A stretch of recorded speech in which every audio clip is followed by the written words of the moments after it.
তাড়াতাড়ি তাড়াতাড়ি খাও, নাহলে যে ভূত ধরবে তোমারে। ওই যে বাঘ আসতেছে, বাঘ, তাড়াতাড়ি খাইলে নাহলে বাঘে কামড়াবে। বলি না আমরা? আপনারা কি বলেন? ভূত। আর কি বলেন? হ্যাঁ হ্যাঁ, আচ্ছা, এক এক জায়গায় এক একটা আমরা বলি, ভূত আসবে, বাঘ খাবে, ভাল্লুক খাবে, তাড়াতাড়ি খাও। মদিনাতে যখন ওমরে ফারুক আমিরুল মুমিনিন, মদিনার মায়েরাও বাচ্চাদেরকে খাওয়াতে পারতো না, ছোট্ট মেয়েদেরকে খাওয়াতে পারতো না, খাওয়া নিয়ে যন্ত্রণা করতো। বাচ্চারা যখন মদিনায় খেতে চাইতো না রাত্রি বেলায়, মদিনার মায়েরা বলতো তাড়াতাড়ি খাও, হা হুয়া ইয়াতি উমর, হা হুয়া ইয়াতি উমর, তাড়াতাড়ি খা, নাইলে ওই যে ওমর আসতেছে, Omar. This is our superhero সাইয়েদনা ওমর ফারুক রাদিয়াল্লাহু তাআলা আনহু। শুধু শয়তানি ভয় পেত না, মুনাফিকরাও ভয় পেত, জমের মতো ভয়। শুধু তাই না, আমাদের আম্মাজান বিষ্ণু ইসা ইসলামের স্ত্রীরাও ওমর ফারুককে ভয় পেতেন। সুবহানাল্লাহ কইবেন না? মাঝে মাঝে বিষ্ণু ইসা ইসলামের সাথে আম্মাজান আয়েশার ঝগড়া হতো, হতো না? আপনাদের ফ্যামিলিতে ঝগড়া হয়? হয় না? হয় না? কার কার দেখি? ওরে আল্লাহ, অনেক আল্লাহর ওলি আছে তো এই জায়গায়। ঝগড়া হয় না? কি কথা কয়, ঝগড়া হয় না বলে? বিশ্বনবীর ফ্যামিলিতে ঝগড়া হয়, আপনার ফ্যামিলিতে হয় না? মিষ্টি ঝগড়া। আর ও বিয়েই করে নাই।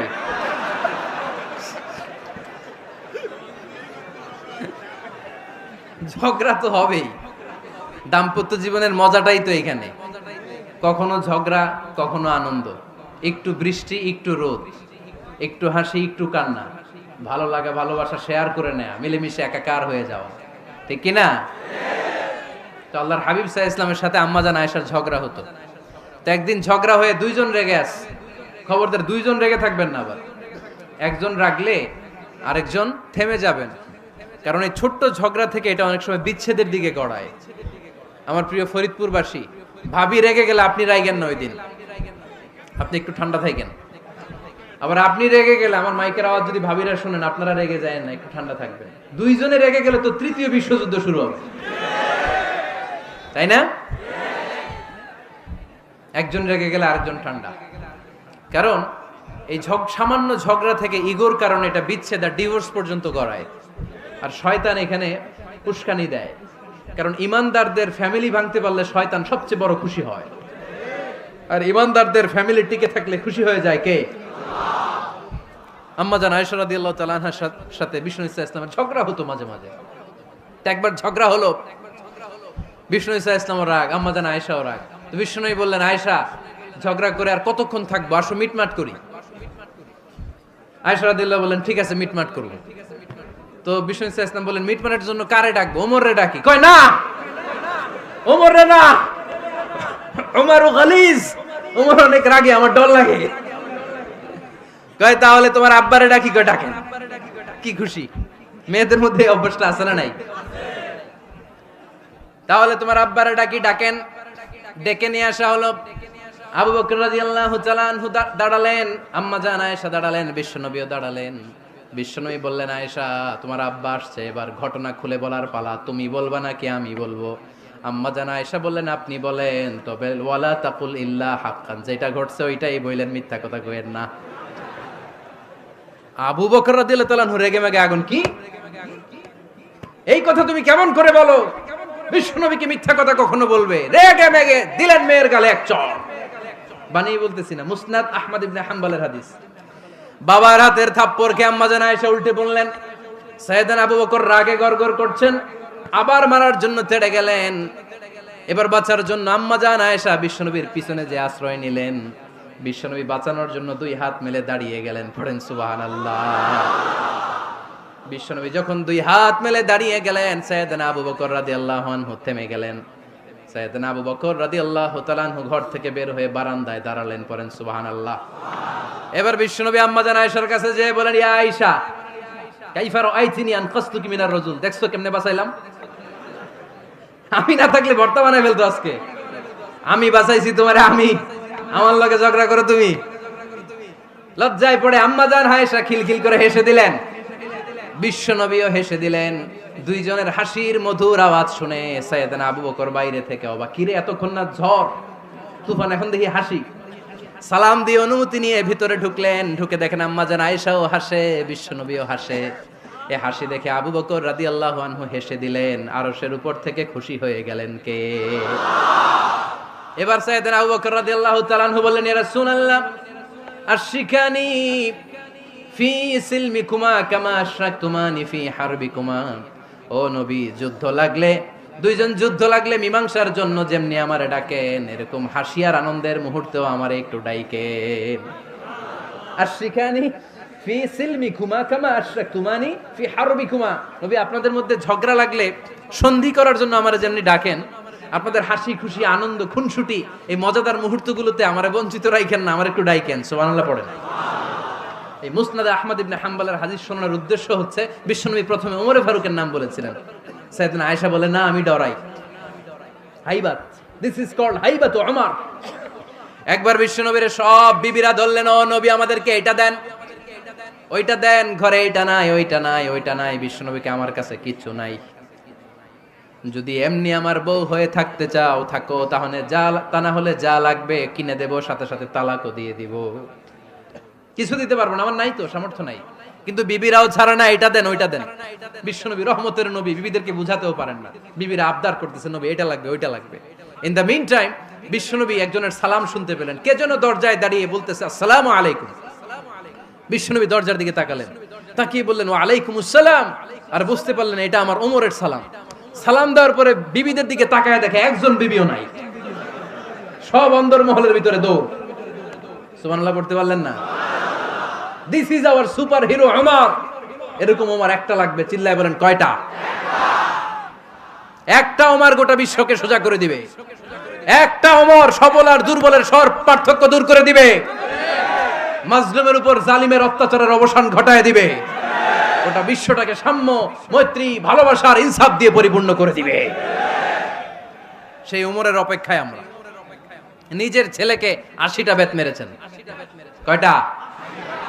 80টা বেত মেরেছে। এই ব্যাপারে অনেকগুলো বর্ণনা পাওয়া যায়। সবচেয়ে সহিহ বর্ণনা হচ্ছে মুয়াত্তা ইমাম মালিকের বর্ণনা। ওমরে ফারুক রাদিয়াল্লাহু তাআলা আনহুর ছেলে আব্দুর রহমান মারুফুন বিআবি শাহমা ছিলেন মিশরে, ওখানে নাবিজ খেয়েছিলেন। নাবিজ হচ্ছে আরব দেশের লোকেরা দুধের মধ্যে শক্ত খুরমা রাত্রেবেলা ঢেলে দিত, ঢেলে দিলে সারা রাত ওই খুরমার রসটা দুধের সাথে মিশে দুধটা লাল হয়ে যেত। এটারে সকালবেলা খেত, খুব সুস্বাদু, এটাকে বলে নাবিজ। কিন্তু এটা রাতে ভিজাইলে সকালেই খাইতে হয়, রেখে দিলে আবার একটু সমস্যা হয়, এটা অনেকটা তারির মতো হয়ে যায়, মাতলামি চলে আসে। তো ওমরে ফারুকের ছেলে নাবিজ খেয়েছেন, মদ খাননি, নাবিজ। কিন্তু নাবিজ খাওয়াতে সাকরান চলে এসেছে।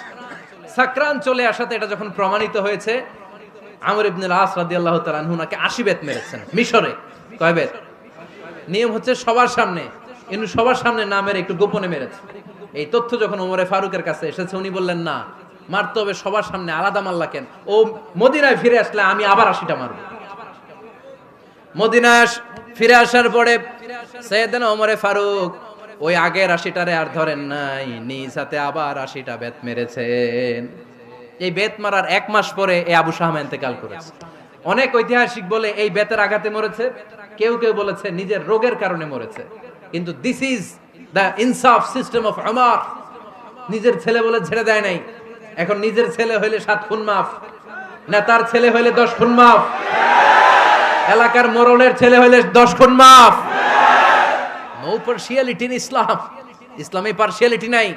আপনি নেতার ছেলে হন, আপনি বিজনেস ম্যাগনেটের ছেলে হন, আপনি যেই হন না কেন, ইসলামের দৃষ্টিতে সবাই সমান। চিল্লায় বলেন ঠিক কিনা? বানু মখজুমিয়া গোত্রের এক নারী চুরিতে ধরা পড়ল। সাহাবারা বললেন, নবী, মদিনার সবচেয়ে ভেরি প্রেস্টিজিয়াস এন্ড ডিগনিফাইড ফ্যামিলির মেয়ে, আপনি হাত কাটেন না, কারণ ইসলামের নিয়ম চুরি করলে কি কেটে দাও। বিশ্বনবী বললেন, বলো কি? হাত না কাটার জন্য তোমরা আমাকে রেকমেন্ড করছো? এটা আল্লাহর আইন, পৃথিবীর কেউ রেকমেন্ড করলো শোনার ক্ষমতা আমার নাই, কারণ আইনটা দিয়েছে কে? লাউ কানাত ফাতিমাতু বিনতি মুহাম্মাদিন সারাকাত লাকাতা মুহাম্মাদুন ইয়াদাহা। আরে বনু মাকসুমিয়া মেয়ে তো দূরের কথা, আমার কলিজার টুকরা ফাতেমাও যদি আজ চুরিতে ধরা পড়তো, তার হাত কেটে দিতে আমি 1 মিনিটও দেরি করতাম না। দিস ইজ ইসলাম। এই হচ্ছে ওমরে ফারুকের মানাকিব। এরকম ওমরে ফারুক কয়টা লাগবে? আওয়াজ করে বলতে হবে, কয়টা লাগবে? একটা লাগবে। এই সাইয়েদনা ওমর ফারুক মদিনার প্রথম চিফ জাস্টিস ছিলেন। সর্বপ্রথম উনার পরামর্শে সাইয়েদনা আবু বকর রাদিয়াল্লাহু তাআলা আনহু কোরআনকে সংকলন করেছেন। আমরা এই যে কোরআন পড়ি 30 পারা, এমদাদিয়া লাইব্রেরির 114টা সূরা, কত সুন্দর সন্নিবেশ করা হয়েছে, এখানে সাজানো হয়েছে। আল্লাহর হাবিব সাল্লাল্লাহু আলাইহি ওয়াসাল্লামের সময় কি এরকম কোরআন ছিল নাকি? ছিল না। খেজুর পাতার মধ্যে, গাছের বাকলের মধ্যে, ওটের বড় হাড্ডির মধ্যে আর পাথরের মধ্যে খোদাই করা কোরআন ছিল। সাইয়েদনা আবু বকরের সময় রাদিয়াল্লাহু তাআলা আনহুর সময় যুদ্ধ হলো, 70 জন হাফেজ সাহাবী ইন্তেকাল করলেন। সাইয়েদনা আবু বকর রাদিয়াল্লাহু তাআলা আনহুকে ডেকে ওমর ফারুক বললেন, ও আবু বকর, এইভাবে হাফেজে কোরআন সাহাবীরা যদি দুনিয়া থেকে বিদায় হয়ে যায়, আল্লাহর কোরআনও তো বিদায় হয়ে যাবে। আমার পরামর্শ হলো আপনি সব বয়োজ্যেষ্ঠ সাহাবীদেরকে একসাথে করে কোরআনের সব কাগজগুলোকে একসাথে করে একটা নির্ধারিত কপির মধ্যে কোরআনকে সংকলন করে ফেলেন। সাইয়েদনা আবু বকর বললেন, যেটা আমার নবী করেন এটা আমি কেমনে করি? কিন্তু ওমর ফারুক নাচরবান্দা বলে না, এটা করলে কোনো খারাপ হবে না, ভালোই হবে। মুসলিম উম্মার জন্য এক জায়গায় কোরআন সন্নিবেশিত থাকবে, আপনি করেন। সাইয়েদনা আবু বকর রাজি হয় না, ওমর ফারুকও ছাড়ে না। ওমর ফারুক বলতে বলতে এমন ভাবে সাইয়েদনা আবু বকর রাদিয়াল্লাহু তাআলা আনহুকে ধরলেন, সব শেষে সাইয়েদনা আবু বকর ওমর ফারুকের কথায় কোরআন সংকলনে রাজি হয়ে গেলেন। পড়েন সুবহানাল্লাহ। উনি বললেন, ওমর যখন আমাকে বারবার বুঝাতে লাগলো, আল্লাহ তাআলা আমার হৃদয়টা ওমরের কথা শোনার জন্য খুলে দিলেন। আল্লাহ তাআলা কেমন যেন আমাকে ইলহাম করলেন, আবু বকর করো, এই কাজের মধ্য দিয়ে আমি আমার কোরআনকে গোটা বিশ্বে জীবিত রেখে দেব। This is Umar. এই যে আমরা হিজরি সনের যে আমরা গণনা করি, এই হিজরি সনের প্রবর্তক হচ্ছে সাইয়েদনা ওমর ফারুক। সুবহানাল্লাহ নাই? আপনাদের মনোযোগ আছে না গেছে? কই ঘুমায় গেলেন মনে হয়? তাকবীর দেন তো একজন আওয়াজ করে।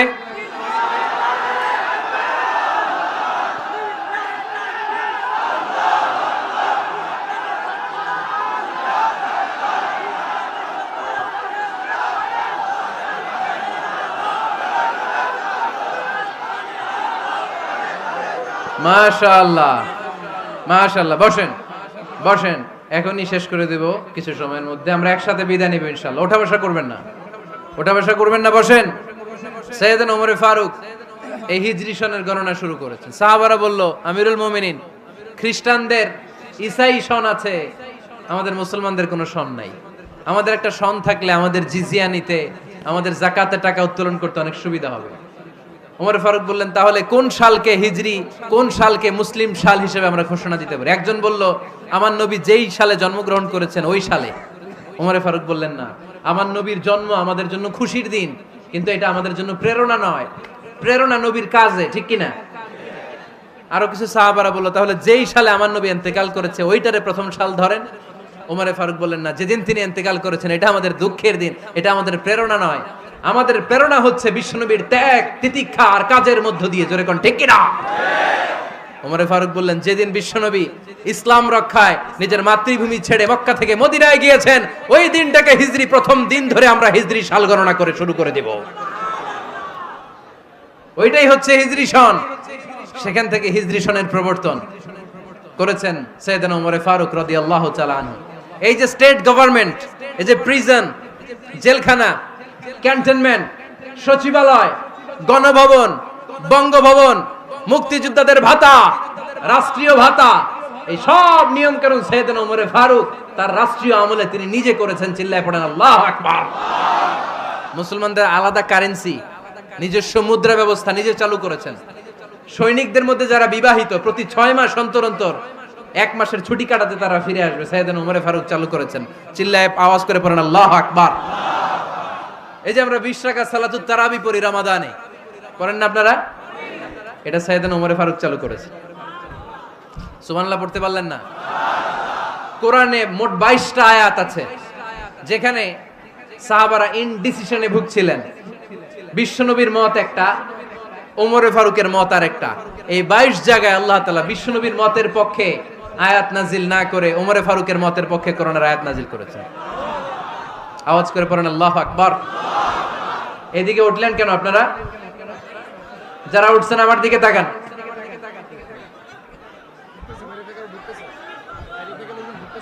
কিছু ভিতরে ঢুকতেছে, কিছু বাইরে দিছে না।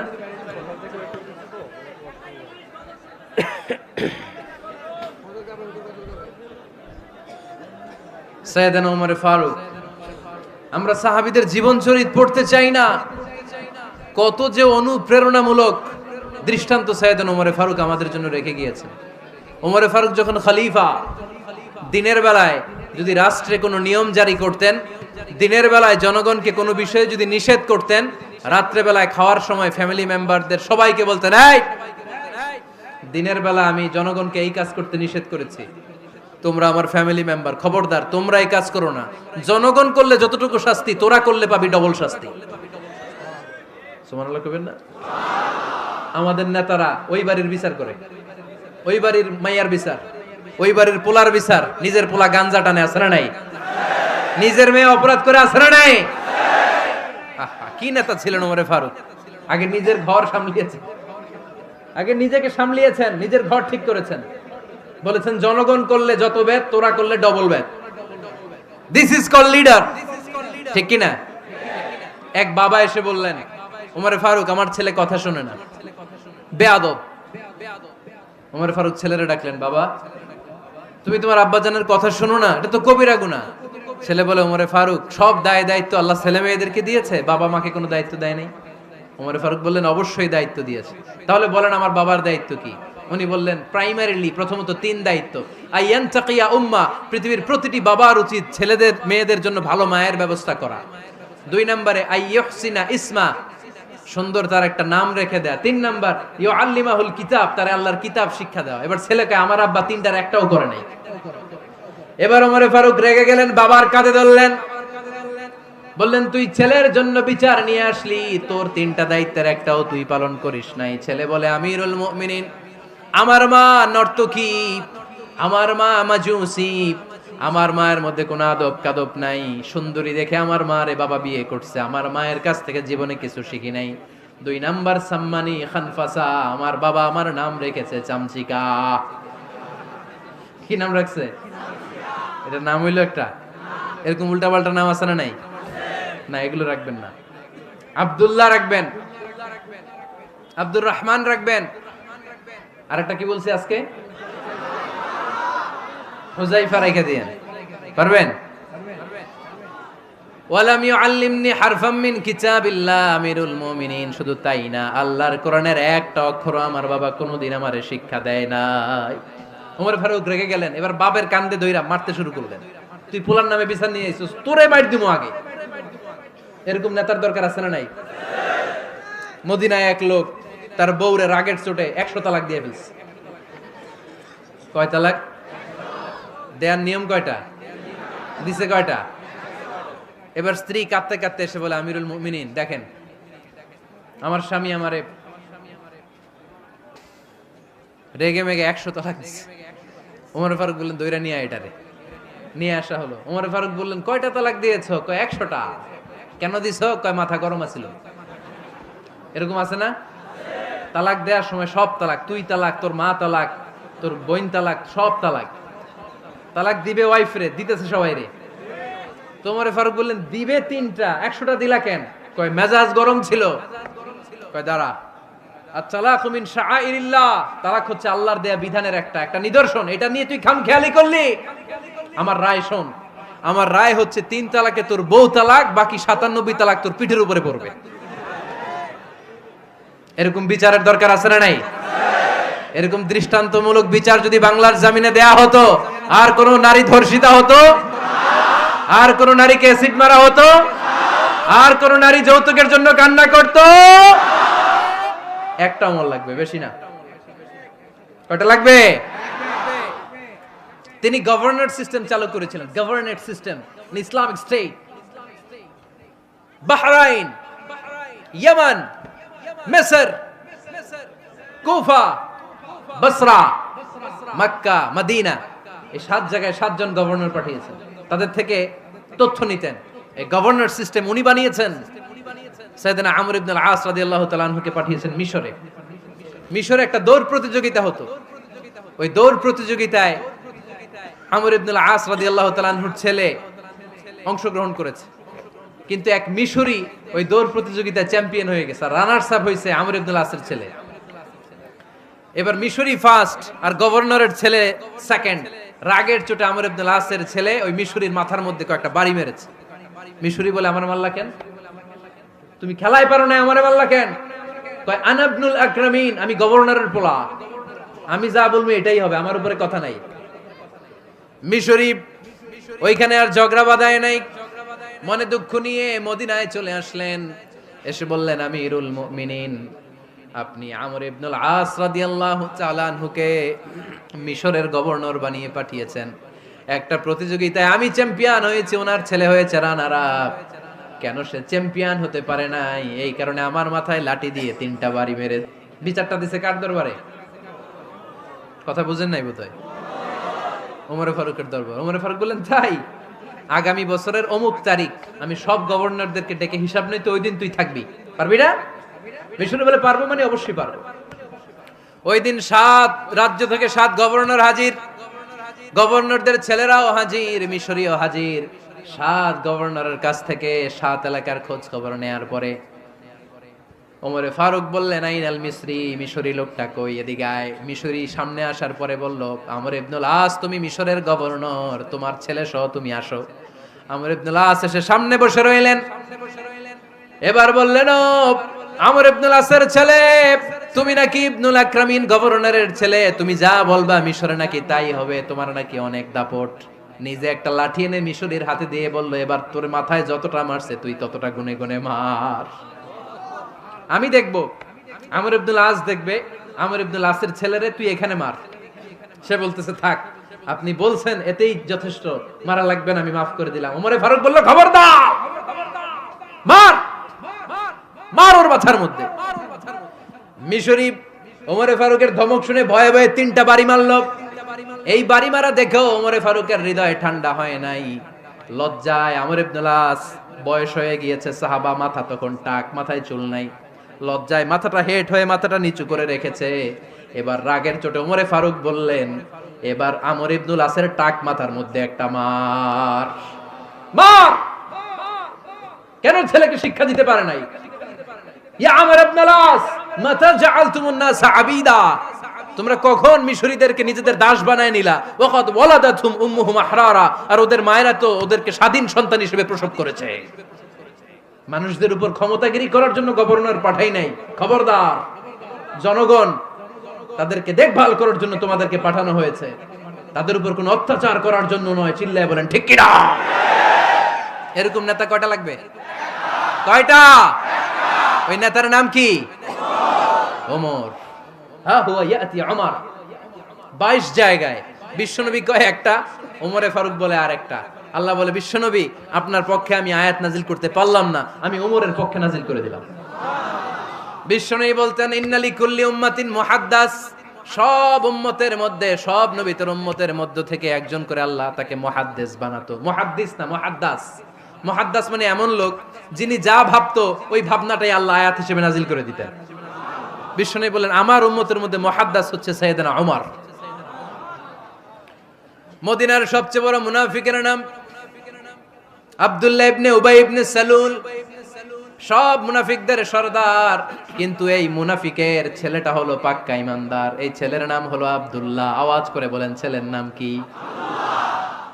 আব্দুল্লাহ ইবনে উবাই ইবনে সালুল। মুনাফিক সরদার যখন ইন্তেকাল করলো, সাইয়েদনা আব্দুল্লাহ রাদিয়াল্লাহু তাআলা আনহু বিশ্বনবীর কাছে এসে চোখের পানি ছেড়ে ডেকে বলে, নবী, আপনিও জানেন, আমিও জানি, মদিনার সবাই জানে আমার আব্বা মুনাফিকদের সরদার, কিন্তু আমার মন তো মানে না, আমার তো পিতা, আমার তো বাবা লাগে, আমার তো মন মানে না। আপনিও জানেন মুনাফিক, আমিও জানি মুনাফিক। নবী, আপনার দরবারে কিছু আমি চাই না, আপনার গায়ের একটা জামা দেন, আপনার জামাটা পরিয়ে আমার বাবারে দাফন দিব। এর উসিলায় যদি আমার আব্বারে আল্লাহ মাফ করে দেয়, দয়ার নবী, মায়ের নবী জামা খুলে দিয়ে দিলেন। পড়েন সুবহানাল্লাহ। আব্দুল্লাহ রাদিয়াল্লাহু তাআলা আবার আবদার চললেন, নবী, জানি আমার বাবা মুনাফিক, কিন্তু আমার তো বাবা, আপনার দরবারে ফরিয়াদ, আপনি নিজে যে আমার বাবার জানাজার নামাজের ইমামতি করবেন, দয়ার নবী, মায়ার নবী জানাজার নামাজে যেতে চাইলেন। ওমরে ফারুক বললেন, নবী না, খবরদার আপনি উবাই ইবনে সালুলের জানাজায় যাবেন না। বিশ্বনবী জোর করে যেতে চাইলেন। সাইয়েদনা ওমরে ফারুক বিশ্বনবীর জামা পেছন থেকে টেনে ধরলেন। আল্লাহু আকবার, টেনে ধরলেন, যাবেন না আপনি। ওমরে ফারুকের হাত থেকে হ্যাচকা টান মেরে জুব্বা টান দিয়ে বিশ্বনবী জানাজায় চলে গেলেন। রব্বুল আলামিন আয়াত নাজিল করলেন, ইস্তাগফির লাহুম আও লা তাস্তাগফির লাহুম ওয়া ইন তাস্তাগফির লাহুম ৭০ মাররাতান ফালান ইয়াগফিরাল্লাহু লাহুম। নবী গো, একবার নয়, দুইবার নয়, ৭০ বারও যদি এই মুনাফিকের জন্য আপনি ক্ষমা চান, তার জন্য ক্ষমা নাই, তার জন্য আছে জাহান্নাম। ওয়ালা তাকুম, আপনি যাবেন না আলা কবরি, কখনো তাদের জানাজায় যাবেন না। এই যে একটা ভুল করে ফেলছেন, এটা এইবারই শেষ, এরপরে আর যাবেন না। সাইয়েদনা ওমর ফারুকের পক্ষে আল্লাহ তাআলা কোরআনের আয়াত নাযিল করে দিলেন। চিল্লায় পড়েন আল্লাহু আকবার। এভাবে 22টা জায়গায় ওমর ফারুক যা বলেছে, এটা নিয়ে একটা আলাদা আলোচনা হইতে হবে, আলাদা একটা আলোচনা লাগবে যে 22টা আয়াতে আল্লাহ তাআলা বিশ্বনবীর পক্ষে কোরআনের আয়াত নাযিল না করে সাইয়েদনা ওমর ফারুকের পক্ষে আয়াত নাযিল করেছেন। চিল্লায় পড়েন সুবহানাল্লাহ। ওই ওমর ফারুককে আমাদের মডেল বানানোর দরকার আছে না নাই? ওই ওমরে ফারুকের জীবনী আমাদের ছেলে মেয়েদেরকে পড়ানোর দরকার আছে না রে? আমাদের ভবিষ্যৎ প্রজন্ম এগুলো জানে না। ওরা সালমান খান দেখে বড় হয়, ওরা শাহরুখ খান দেখে বড় হয়, ওরা ঋত্বিক রোশনকে দেখে বড় হয়। ওরা মনে করে যে এরাই বড় সুপার হিরো। আমাদের যে কত বড় সুপার হিরো আছে এরা জানেই না। নতুন প্রজন্মের কর্ণকোহরে সাইয়েদনা ওমরে ফারুকের ইতিহাস পৌঁছে দেওয়ার দরকার আছে না নাই? ওমরে ফারুকের ইন্তেকালের ঘটনাটা বলেই আমরা মুনাজাতের দিকে যাব। শুনবেন? শুনতে চান? উনি স্বপ্নে দেখলেন একটা লাল মোরগ ওনাকে 3টা ঠোকর মেরেছে। কয়টা? উনি জুমার নামাজে, জিলহজ মাসের শেষ সপ্তাহে জুমার নামাজে বললেন যে একটা লাল মোরগ 3টা ঠোকর মেরেছে। মুগীরা ইবনে শুবা রাদিয়াল্লাহু তাআলা আনহুর দাস আবু লুলু আল মাজুসি, এই লোকটা খঞ্জর বানাতে পারতো। মুগীরা রাদিয়াল্লাহু তাআলা আনহুর দাস। মুগীরা প্রতিদিন 4 দিরহাম করে চার্জ করত, যেহেতু দাস। সে এসে বিচার দিল, আমিরুল মুমিনিন, মুগীরা আমার থেকে বেশি টাকা চায়, জুলুম করে। ওমরে ফারুক বললেন, তাই? তুমি কি কাজ জানো? বলে, আমি খঞ্জর বানাতে জানি। বাড়ি কই? পারস্য। আরে তুমি খঞ্জর বানাতে জানলে তো 4 দিরহাম অনেক কম, সে তো আরো বেশি টাকা নেওয়া দরকার ছিল তোমার থেকে। আবু লুলুর এই কথা পছন্দ হয় নাই। সে কয়, ওমর তুমি সবারে দয়া দেখাও, আর আমার ক্ষেত্রে কঠিন নিয়ম বানাইলা, দাঁড়াও এই নিয়ম তোমারে আমি দেখাবো। এই রাগে সে বাড়িতে যে একটা খঞ্জর বানালো। কি বানালো? খঞ্জর চিনেন? ছোট্ট ছুরি। কিছুদিন আগে ওমানের সুলতান কাবুস ইন্তেকাল করেছে, জানেন আপনারা? ওনার এই কোমরের মধ্যে খঞ্জর থাকতো, ছবিতে দেখছেন? আরব শায়েখ যারা সুলতান আমির, কোমরে কি থাকে? ছোরা থাকে, খঞ্জর। সে বাসায় যে একটা খঞ্জর বানালো, যেই খঞ্জরের 2 মাথা, লাহু রাসান ওয়া মাকবাদাতুহু ফি ওয়াসাতি, আর ধরার হ্যান্ডেলটা মাঝখানে, এদিকেও ছুরি এদিকেও ছুরি, যাতে এইভাবে এইভাবে মারা যায়। সে ধার দিতে লাগলো আর বলল, ওমর দাঁড়াও তোমারে আমি দেখাবো। ওমরে ফারুক মসজিদে নববীর ইমাম, ফজরের নামাজের সময় এ আবু লুলু আল মাজুসি বুরনুস পরে, চাদর পরে, লুকিয়ে লুকিয়ে, সে অগ্নি উপাসক, মুমিন নয়। ওমরে ফারুককে অ্যাটাক করার জন্য গেলেন মসজিদে নববীতে। ওয়াকানু ইউসাল্লুনা বিগালাস, তখন ওনারা অন্ধকারে নামাজ পড়তো। নামাজের সময় যখন হলো, লুকিয়ে লুকিয়ে প্রথম কাতারে ওমরে ফারুকের পিছনে মুয়াজ্জিনের পাশেই দাঁড়ালেন, হাতে খঞ্জর। ইকামত হলো, ওমরে ফারুক সালাত শুরু করলেন, ফজরের সালাত, আল্লাহু আকবার। নামাজ শুরু করলেন, সূরা ফাতিহা বললেন। আরেকটা সূরা যখন পড়তে যাবেন, in the meantime Abu Lulu এই খঞ্জর নিয়ে ওমরে ফারুকের বুকের মধ্যে 3টা স্টেবিং করলেন। একটা মারলেন নাভির নিচে, মারার সাথে সাথে পাকস্থলী কেটে গেল। আরেকটা মারলেন পাজরে, পাজর ছিঁড়ে গেল। 3টা মারার পরে ওমরে ফারুক বললেন, কাতালানি আল কাল, এক কুকুর আমাকে মেরে ফেলেছে। পেছন থেকে এক সাহাবীকে টান মেরে সামনের দিকে নিয়ে গেলেন, তুমি নামাজের ইমামতি করাও। আর ওমরে ফারুককে বাকিরা ধরাধরি করে পেছনে নিতে আরম্ভ করলেন। আর এই আত্মাই আক্রমণ যে করেছে, সে কাতারের মাঝখান দিয়ে যেতে আরম্ভ করলো, আর 2 দিকে ছুরি মারতে আরম্ভ করলো। 13 জন সাহাবীর গায়ে ছুরি মেরেছে, 7 জন সাহাবা স্পট ডেথ, জায়গায় মৃত্যু। এই ভয়ঙ্কর অবস্থা দেখে এক সাহাবী বুরনুস, এক ধরনের জুব্বা আছে মাথাওয়ালা, অনেকে জ্যাকেট পরছেন না এরকম মাথাওয়ালা, লম্বা জুব্বা আছে, আরবরা শীতে পরে মাথাওয়ালা। এই মাথাওয়ালা জুব্বা বের করে এক সাহাবী জালের মতো তার দিকে উড়ায় মারলো। ওই বুরনুসের মধ্যে পেঁচিয়ে আবু লুলু মাটিতে পড়ে গেল আর সুইসাইড করে ফেললো, নিজের বুকে নিজে মেরে আত্মহত্যা।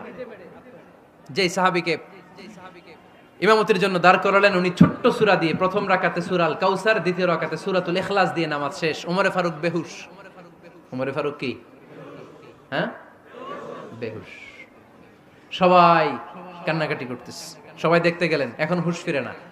মুখের মধ্যে মুখ খুলে রাষ্ট্রের চিকিৎসক মুখের মধ্যে দুধ দিলেন, ওই নাভি দিয়ে দুধ বের হয়ে যায়, পাকস্থলী কেটে ওখান দিয়ে দুধ বের হয়ে যাচ্ছে। তারা বললো ওনারে বাঁচানো সম্ভব না, দেখেন হুঁশ ফিরে কিনা। হুঁশ ফিরলে ওনার পরে কে আমির হবে, উনি যেন প্যানেল ঠিক করে দিয়ে যায়। সবাই তাকিয়েছে ওমরে ফারুকের চোখের দিকে। আল্লাহর মেহেরবানিতে ঘন্টা খানিক পরে উনি চোখ খুললেন। চোখ খোলার পরেই বলেন নাই ও মা আমি মরে যাই। চোখ খোলার পরে উনি বলেন নাই কে মারলো আমারে। চোখ খোলার পরে উনি বলেন নাই আমার পরে নেতা কে হবে। চোখ খোলার পরে সর্বপ্রথম কথাটি ছিল আসল্লান নাস, আমার নেতৃত্বে যে ফজরের নামাজটা শুরু হয়েছিল এটাকে ঠিকমতো তোরা পড়েছিলি? আমার নেতৃত্বে যে ফজরের জামাত শুরু হয়েছিল সেটা ঠিকঠাক মতো সমাপ্ত হয়েছিল কিনা আগে বল। আসল্লান নাস, নামাজটা হয়েছে কিনা বল। সুবহানাল্লাহ কইতে পারলেন না? This is Omar, hour super hero. নেতা অনেকগুলো লাগে না, এরকম নেতা একটাই যথেষ্ট যে গোটা বিশ্বকে কাঁপায় দিতে পারে। চিল্লায় বলো ঠিক কিনা? আমরা চাই আমাদের ছেলেগুলো ওমরে ফারুকের মতো বড় হোক। আমরা চাই আমাদের ছেলে মেয়েগুলো খাব্বাব, খুবাইব, সাইয়েদনা আলী, উসমান, আবু বকর রাদিয়াল্লাহু তাআলা আনহুর অনুসরণে বড় হোক। ঠিক কিনা? আমরা একটা ওমর চাই যিনি আমাদেরকে সালাতের শিক্ষা দিয়ে গিয়েছেন, ইন্তেকালের আগে বলেছেন সাল্লান নাস। এজন্য আমরা যেন নামাজ কখনো নষ্ট না করি। আল্লাহর জমিনে দিন বাস্তবায়ন আসাদ্দুহুম ফি আমরিল্লাহি ওমর। ওমর রাদিয়াল্লাহু তাআলা আনহুর মতো এত কঠোর কেউ ছিলেন না। তাই দিন বাস্তবায়নে আমরা যেন কাউরে ছাড় না দেই। সবার আগে আল্লাহর দিন, সবার আগে আল্লাহর কোরআন, সবার আগে আমার ইসলাম। ঠিক কিনা? চাইলেই কেউ এদেশ থেকে ইসলামরে মিটাই দিতে পারবে না। যে দেশে আল্লাহু আকবার ধ্বনির সাথে সাথে সূর্য উঠে যায়, আল্লাহু আকবার ধ্বনির সাথে সাথে সূর্য ডুবে যায়, সে দেশে আর কিছু থাকবে না থাক আমার ইসলাম থাকবেই, আর কিছু থাকবে না থাক আমার কোরআন। আজকে আমরা সাইয়েদনা ওমরে ফারুকের বায়োগ্রাফি সম্পর্কে জানবো। ওমরে ফারুক রাদিয়াল্লাহু তাআলা আনহু, the superhero of this উম্মাহ। এই উম্মার সুপার হিরো তিনি। ঠিক কিনা? ওনার মুখের আগে লাঠি চলতো বেশি। সুবহানাল্লাহ পড়বেন না? মাঝে মাঝে লাঠি চালানোরও দরকার আছে না নাই? সাইয়েদনা ওমরে ফারুক আমাদের জন্য অনুপ্রেরণা। He is the real superhero of Muslim উম্মাহ। তিনি এই উম্মার রিয়েল সুপার হিরো। এজন্য ওনার জীবনী থেকে আমরা কিছু শিক্ষা নেওয়ার চেষ্টা করব ইনশাআল্লাহ। পড়েন সাইয়েদনা ওমরে ফারুক কিভাবে ইসলাম ধর্ম গ্রহণ করলেন, কিভাবে বিশ্বনবীর প্রাণের কলিজার টুকরা হলেন, এটা দিয়ে আমরা শুরু করি। আল্লাহ তাআলা সাইয়েদনা ওমরে ফারুকের হৃদয়ের মধ্যে 3টা ধাক্কা মেরেছেন, ইমানের ধাক্কা। আওয়াজ করে বলতে হবে কয়টা? জোরে বলেন তো কয়টা? 3টা ইমানি ধাক্কা। এক হচ্ছে বিশ্বনবীর দোয়ার ধাক্কা। এক কি? দোয়ার ধাক্কা। 2 হচ্ছে সূরা হাক্কা দিয়ে দিয়েছেন আল্লাহ এক ধাক্কা। সুবহানাল্লাহ পড়বেন না? 3 হচ্ছে সূরাতু তাহা দিয়ে আল্লাহ দিয়েছেন আরেকটা ধাক্কা। এই 3টা ইমানি ধাক্কা যখন সাইয়েদনা ওমরে ফারুকের হৃদয়ে লাগলো, উনি পড়তে আরম্ভ করেছেন আশহাদু আল্লা ইলাহা ইল্লাল্লাহ ওয়া আশহাদু আন্না মুহাম্মাদান আবদুহু ওয়া রাসূলুহু। চিল্লায়ে পড়েন আল্লাহু আকবার। বিশ্বনবী মক্কায় বসে বসে তাহাজ্জুদের সালাত পড়ে আল্লাহর কাছে দোয়া করলেন, আল্লাহ আল্লাহুম্মা আইজ্জাল ইসলাম বিআহাব্বির রাজুলাইনি ইলাইক। ও আল্লাহ, 2 জন লোকের নাম বলবো, 2 জনের দরকার নেই। এই 2 জনের একজনকে আপনি ইসলামের সুশীতল ছায়া তলে এনে ইসলামকে বিজয় দান করে দেন। মুহূর্তের মধ্যে দোয়াটা কবুল করে নিয়েছে কে? বিশ্বনবী বললেন, আল্লাহ 2 জনের নাম বলবো আজকের দোয়ায়। আবি জাহাল ইবনে হিশাম, হয়তো হিশামের বেটা আবু জাহেলকে আপনি ইসলামের ভিতরে নিয়ে আসেন, কিংবা ওমর ইবনুল খাত্তাব, খাত্তাবের বেটা ওমরকে আপনি ইসলামের ছায়া তলে নিয়ে আসেন। ওমরে ফারুকের জন্য দোয়াটা কবুল করে নিয়েছে কে? মক্কার যে অবস্থা, আল্লাহর হাবিব সাল্লাল্লাহু আলাইহি ওয়াসাল্লাম বুঝলেন মক্কার এই 2 জনের একজন যদি আমার সাথে না থাকে তাহলে মক্কায় দাওয়াতি কাজ চালিয়ে যাওয়া যাবে। আল্লাহরে বললেন, আল্লাহ বেশি চাই না, এই 2 জনের একজন, হয় আবু জাহেল নয় ওমর। হয় আবু জাহেল নয় ওমর। বিশ্বনবী যখন দোয়া করলেন, এই দোয়ার একটা ইমানি ধাক্কা, নুরানি ধাক্কা সাইয়েদনা ওমরে ফারুকের হৃদয়কে স্পর্শ করে ফেলল। দোয়া ইজ লাইক এ মিসাইল। এই যে আমরা দোয়া করি, এটা মিসাইলের মতো। যুদ্ধে মিসাইল হামলা করে না? মিসাইল হামলা করার পরে এই মিসাইল লক্ষ্য বস্তুতে যে ভেদ করে, ঠিক কিনা? তেমনি দোয়ার মতো যদি আপনি দোয়া করতে পারেন, আপনি যেই জন্য দোয়া করেছেন ঠিক ওই জায়গায় যে আপনার দোয়া স্পর্শ করে। সুবহানাল্লাহ পড়বেন না? বিশ্বনবীর দোয়ার মাধ্যমে প্রথমে সাইয়েদনা ওমর ফারুকের হৃদয়ে এক ধাক্কা লাগলো। 2 নম্বরে রব্বুল আলামিন সূরাতুল হাক্কা দিয়ে ওমর ফারুকের হৃদয়ের মধ্যে দিলেন এক ধাক্কা। পড়েন আল্লাহু আকবার। কোরআনের ভেতরে সূরাতুল হাক্কা নামে একটা সূরা আছে না নাই? আল হাক্কাতু মাল হাক্কা ওয়া মা আদরাকা মাল হাক্কা। পড়েন আল্লাহু আকবার। বিশ্বনবী যখন দোয়া করলেন, ওই দোয়া যখন সাইয়েদনা ওমর ফারুকের হৃদয়ে স্পর্শ করলো, সাইয়েদনা ওমর ফারুক সব সময় বিশ্বনবীরে ফলো করতে আরম্ভ করলেন। বিশ্বনবী ডানে গেলে লুকিয়ে লুকিয়ে ওমর ফারুক ডানে যায়, বিশ্বনবী বায়ে গেলে লুকিয়ে লুকিয়ে ওমর ফারুক বায়ে যায়। বিশ্বনবী একবার মসজিদুল হারামে যে নামাজ পড়তে শুরু করলেন, ওমর ফারুক তখন বিশ্বনবীর পিছু পিছু ছদ্মবেশে পেছন থেকে যে বিশ্বনবী কিভাবে নামাজ পড়ে দেখতে শুরু করলেন। বিশ্বনবী ইন দা মিন টাইম এশার নামাজে আল হাক্কাতু মাল হাক্কা তেলাওয়াত শুরু করে দিলেন। আল হাক্কাতু মাল হাক্কা তেলাওয়াত শুরু করে দিলেন। তেলাওয়াত করতে করতে বিশ্বনবী যখন তেলাওয়াত করতেছে, ওমর ফারুক এরকম দুলতেছে আর মজা পাচ্ছে। ও মিয়া, বিশ্বনবীর কণ্ঠ বুঝি আমার মতো কণ্ঠ, আপনার মতো কণ্ঠ, আহমদ বিন ইউসুফের কণ্ঠ, আব্দুল বাসিতের কণ্ঠ না? বিশ্বনবীর গলায় যে কি সুরের ঝংকার আল্লাহ দিয়েছেন, কি সুরের লহরী আল্লাহ দিয়েছেন, একবার যে শুনতো পাগল হয়ে যেত। আল্লাহু আকবার। বিশ্বনবী সূরা হাক্কা মন্ত্রমুগ্ধ তেলাওয়াতে, মন্ত্রমুগ্ধ সুর দিয়ে, মন্ত্রমুগ্ধ কণ্ঠ দিয়ে তেলাওয়াত করতে লাগলেন। এশার সালাতে ওমর ফারুক দুলতে লাগলেন। ওমর ফারুক যত শুনেন অবাক হয়ে যায়, যত শুনেন অবাক হয়ে যায়, যতই শুনে অবাক। কিরে? কারণ তিনি আরবি ভাষা বুঝতেন। এত সুন্দর শব্দের গাঁথনি, এত প্রাঞ্জল বর্ণনা, এত সুন্দর অন্তমিল, এটা কবিতা না হয়ে পারে না। উনি মনে মনে ভাবলেন, এটা মনে হয় কবিতা। It might be poem, it could be poem. Muhammad মনে হয় কবি হয়ে গেছে, তার কাব্য প্রতিভা দিয়ে সে এটা বানিয়েছে। তা না হলে এত সুন্দর কথা, এটা কবিতা না হয়ে পারে। ইন দ্য মিন টাইম বিশ্বনবী কিন্তু দেখতেছে না যে পেছনে ওমর। বিশ্বনবী তেলাওয়াত করছিলেন। ইন দ্য মিন টাইম বিশ্বনবী পড়ছিলেন, ওমা হুয়া বিকাউলি শাইরিন কলিলাম মা তুমিনুন। এই আয়াতের অর্থ হলো, এটা কোনো কবির কথা নয়, খুব অল্প সংখ্যক লোকই তোমরা ঈমান আনো। সুবহানাল্লাহ পড়ে। এটাকে বলে কোইন্সিডেন্ট। কোইন্সিডেন্ট, হুট করে অনেক সময় মিলে যায়। যায় কি যায় না? আপনি একজনের কথা ভাবতেছেন ভাবতেছেন, বাজারে গেলেন, বাজারে যেই দেখেন ওই লোকটা দাঁড়ায় আছে। এরকম হয় কি হয় না? কোইন্সিডেন্ট। ওমর ফারুক মনে মনে যেটা ভাবতেছে ওই কথা দিয়ে বিশ্বনবী তেলাওয়াত করতেছে। আল্লাহু আকবার। বিশ্বনবী যে আয়াত তেলাওয়াত করছিলেন, আয়াতের অর্থ হলো, এটা কোনো কবির বানানো কবিতা না, খুব অল্প সংখ্যক লোকই তোমরা ঈমান আনো। ওমর ফারুক আটকে উঠলেন, থমকে দাঁড়ালেন। ঘটনা কি? আমি মনে মনে ভাবলাম, কি রে, এত সুন্দর কথা, এটা তো মানুষের কথা হতে পারে না, এটা নিশ্চয়ই কবিতা, কবির কথা। কিন্তু মুহাম্মদ এখন আবার পড়তেছে, ওমা হুয়া বিকাউলি শাইর, এটা কোনো শায়েরের, কবির কথা নয়। কলিলাম মা তুমিনুন, অল্পই তোমরা ঈমান আনো। তার মানে আমার মনে যা চলে মুহাম্মদ এটা টের পায়। মুহাম্মদ গণক। নাউজুবিল্লাহ পড়বেন না? মুহাম্মদ অনেক বড় মাপের একজন গণক। মানুষের হৃদয়ে কি চলে, মনে মনে কি ভাবে, মুহাম্মদ না দেখেও বলে দিতে পারে। ইন দা মিন টাইম বিশ্বনবী পরের আয়াতে পড়লেন, ওয়ালা বিকাউলি কাহিনিন কলিলাম মা তাযাক্কারুন। এই আয়াতের অর্থ হলো, এটা কোনো গণকের বানানো গণনা নয়, খুব অল্প সংখ্যক লোকই তোমরা উপদেশ হিসেবে এটাকে মানো। সুবহানাল্লাহ পড়েন। এবার আর ওমর ফারুকের সহ্য হয় না। কি আজীব তামাশা! প্রথমে মনে করলাম কবিতা, মুহাম্মদ কয় কবি না, সে কবি না, এটা কবিতা না। তারপর ভাবলাম সে গণক, সে আয়াত পরে পরে বলে দিল এটা গণনা নয়। তাহলে এটা কি? এটা কি কবিতাও না, গণনাও না, তাহলে এটা কি? বিশ্বনবী তখন পড়লেন তানজিলুম মির রাব্বিল আলামিন। সুবহানাল্লাহ পড়েন।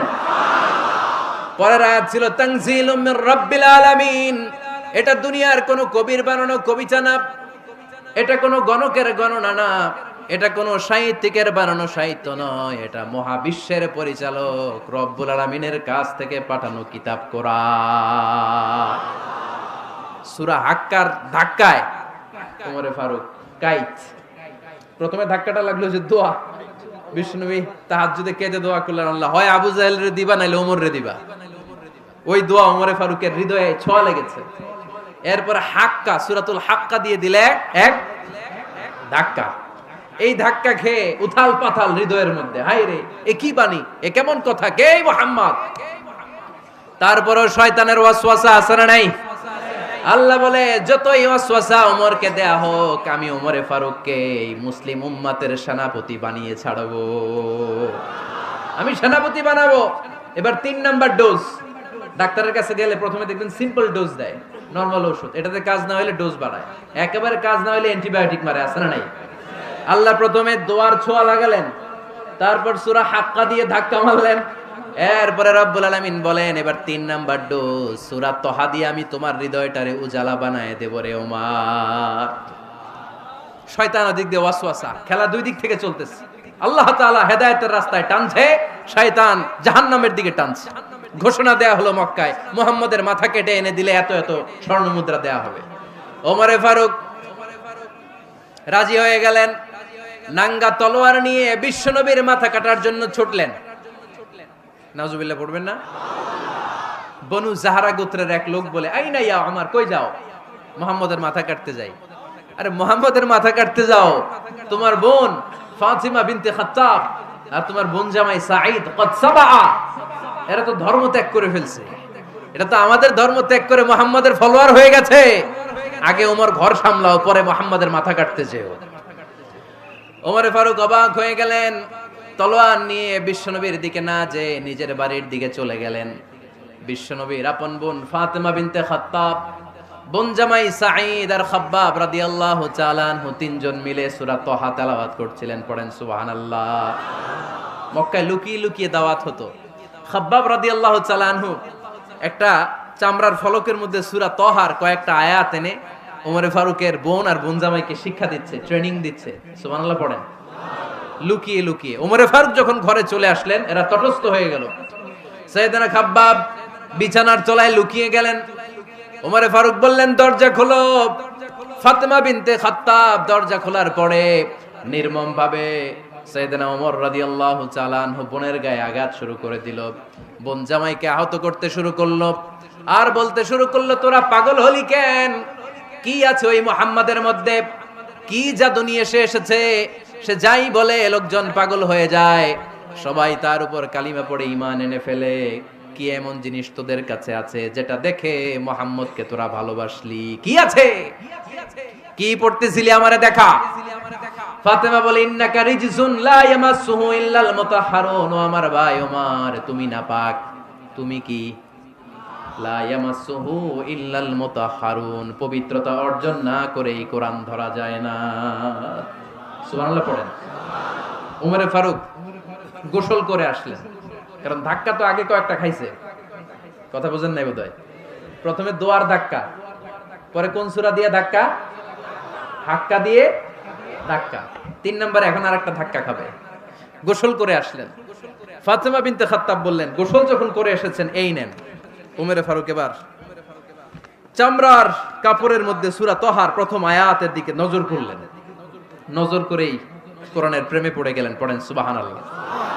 ওমরে ফারুক পড়তে আরম্ভ করলেন, তহা মা আনজালনা আলাইকাল কুরআনা লিতাশকা ইল্লা তাযকিরাতাল লিমান ইয়াখশা তানজিলাম মিম্মান খালাকাল আরদা ওয়াস সামাওয়াতিল উলা।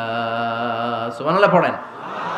উনি পড়তে আরম্ভ করলেন, তহা মা আনজালনা আলাইকাল কুরআনা লিতাশকা, এই কোরআনকে আমি তোমাদের হতভাগ্য জাতি হিসেবে দুনিয়ায় থাকার জন্য পাঠাই নাই।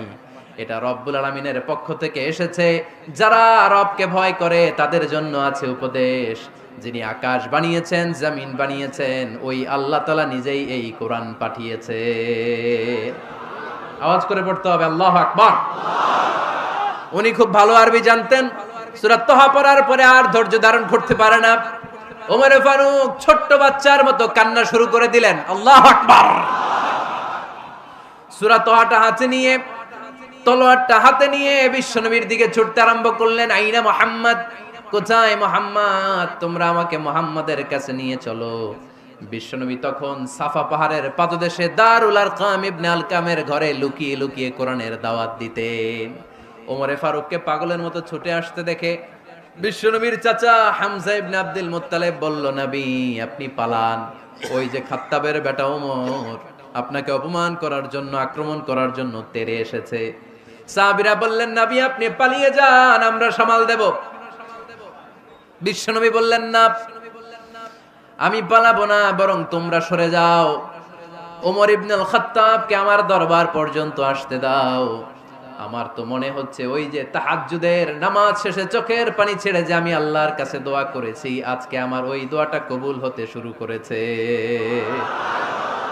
আমার তো মনে হচ্ছে আমার দোয়া কবুল হবে, আসতে দাও।